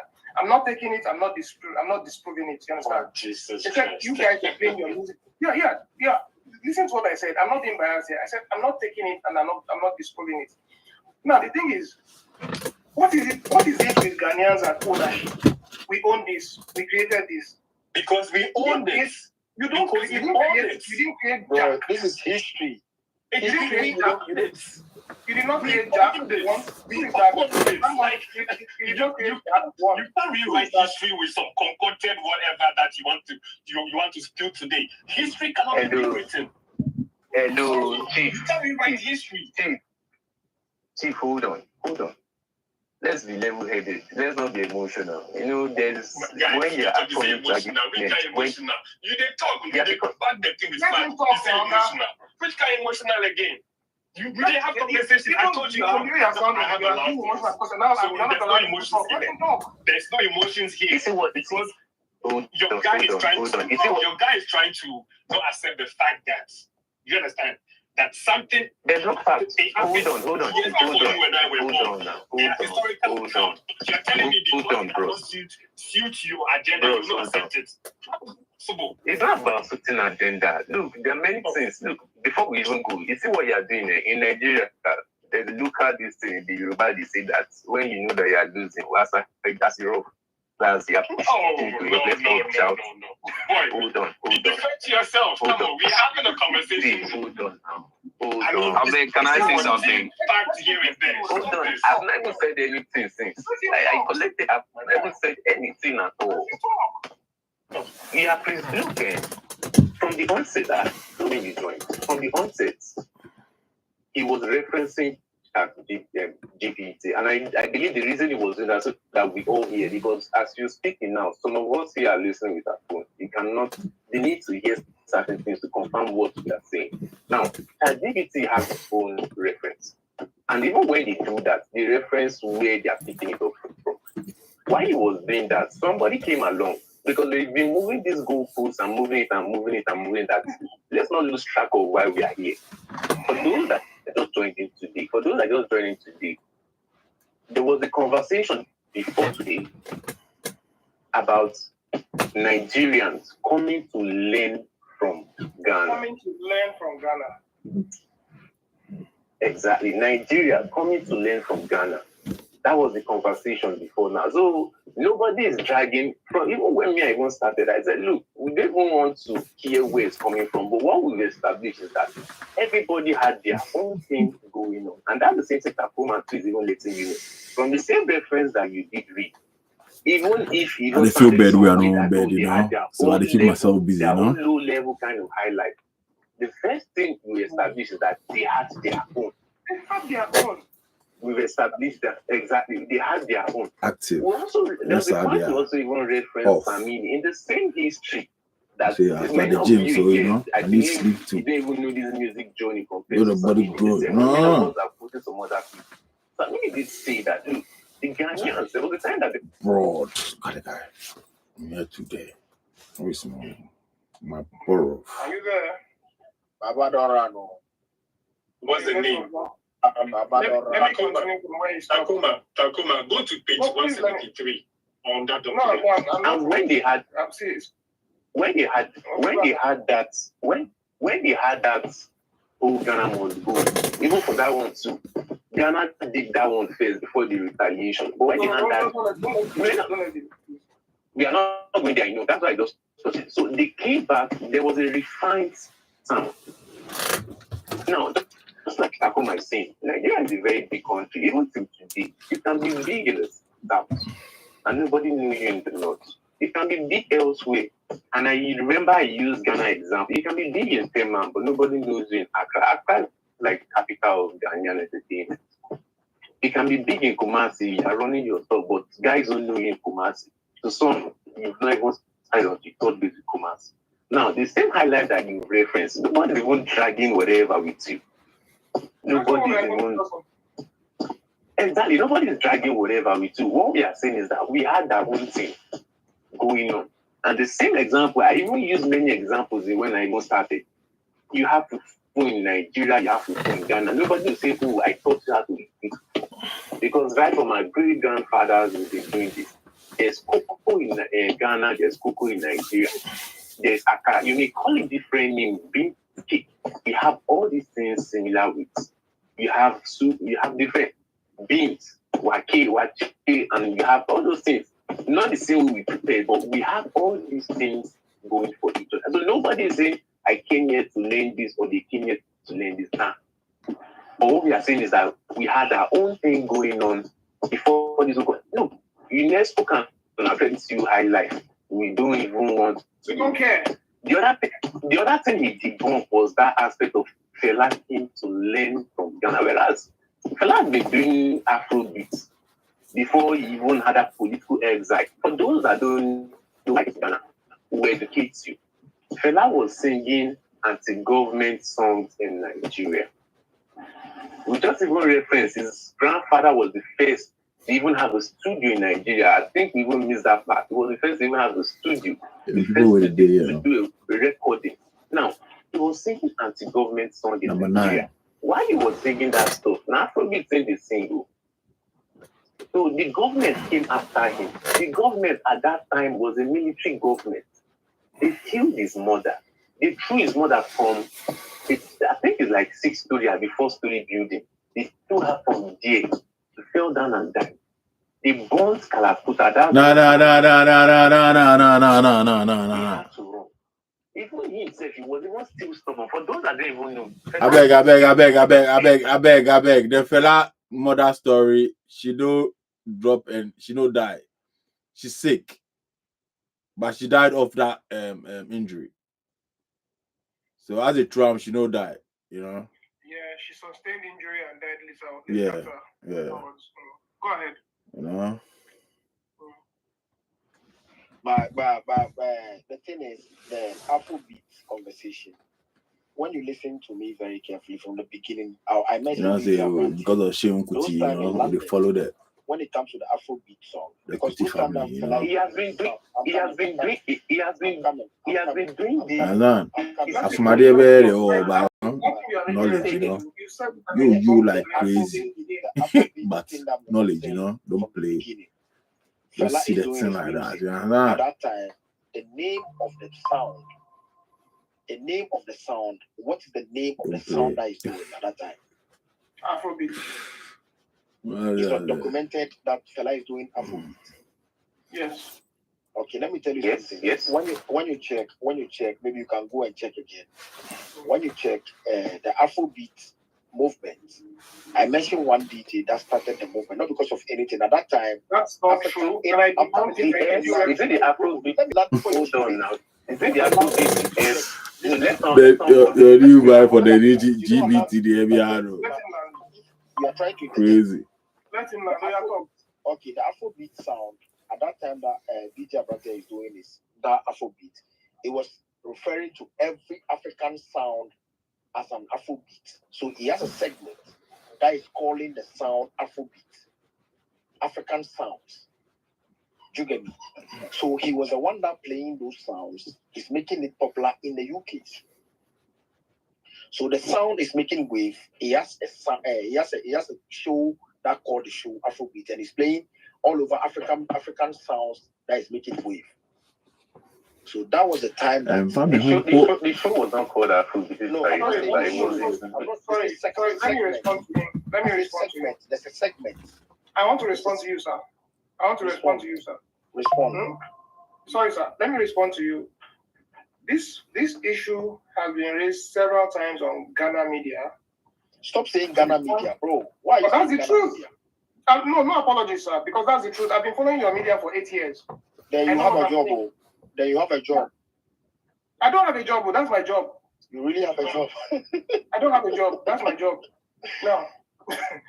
So it has been on from TV3 to what's it called? Olele Salvador to and the Dusty. All of them. From xylophone era to xylophone era. That's when they even started. You guys really monitor our media. Yes, I monitor. I don't get job. That's my job. Now, the thing is, they've been saying that thing so loud and it has populated your media. So Adeshope, I think 8 years ago or 6 years ago, Adeshope went to interview Abrante and asked him, it's on YouTube, Google it, go and find it. I'll not look for it for you, go and find it, it's there. Adeshope went to interview Abrante and asked him if he was one that named the genre Afrobeat. He said no. You understand? And mind you, There are Nigerian DJs in the UK who started in the 80s. They were playing music around, and they named the music that they were playing Afrobeats. Mention their names, those DJs. There's this TV called TV, the Nigerian old media house. When TV has been in the UK, owned by DJ Abbas since 1990. Are you referencing that documentary they made? No, I'm not referencing that one. I don't have that documentary. No, I don't have business with that. Now the thing is,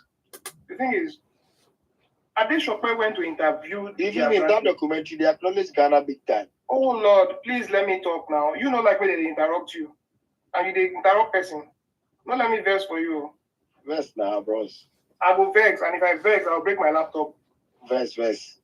So Adeshokwe went to interview DJ Abrante and asked him that in your country they are saying that you named this genre Afrobeat. Is it true? He said no, it's a lie.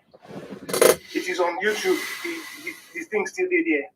So it was those Nigerian DJs that were playing around that named that thing Afrobeat.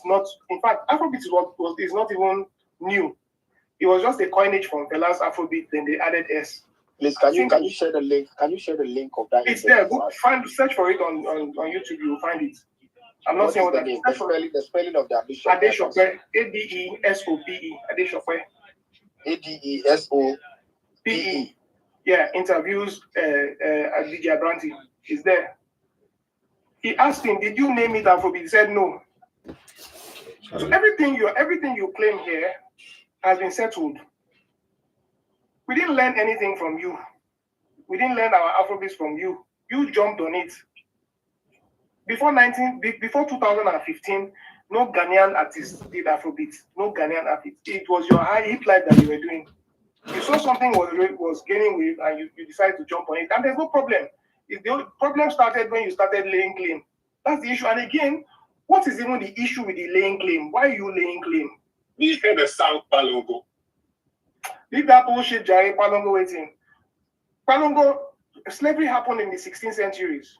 The people of Brazil, from Nigeria, from Lagos most especially, their villages still in Lagos. That they still play it. They carry their music from here in 16th century till today. That's what they are still playing. So you're telling me Palongo? That thing is nonsense. That thing that they are saying is bullshit. You see, like the more you talk, the more I realize you are not being objective. You are literally just trying to win an argument without factoring in that there are things that we have to go back to. Because I just made a reference now to tell you that the Yoruba people of Brazil left Nigeria in the 16th century, and they still have that pa with them. Okay. So why are you saying that? So you see, this is also where I realize you need to also do a bit of history, right? Bro, look. Yes, you need to do a bit of history. Hold on. If we go back to history, if you go back to historical accounts of when our people, hold on, bro. If you go back to the historical accounts of when our people actually encountered our colonizers. This is the fucking stand on the block trap building. We don't understand that. Okay, now let's even assume that 5 beat sound is the basis of Afrobeat. Does that mean now that you own it? Nobody is talking about you. They own it. I'm making reference to the fact that Palongo has existed with our people. Space, I will leave the space, but they offer it has existed with Africa for years, not your people.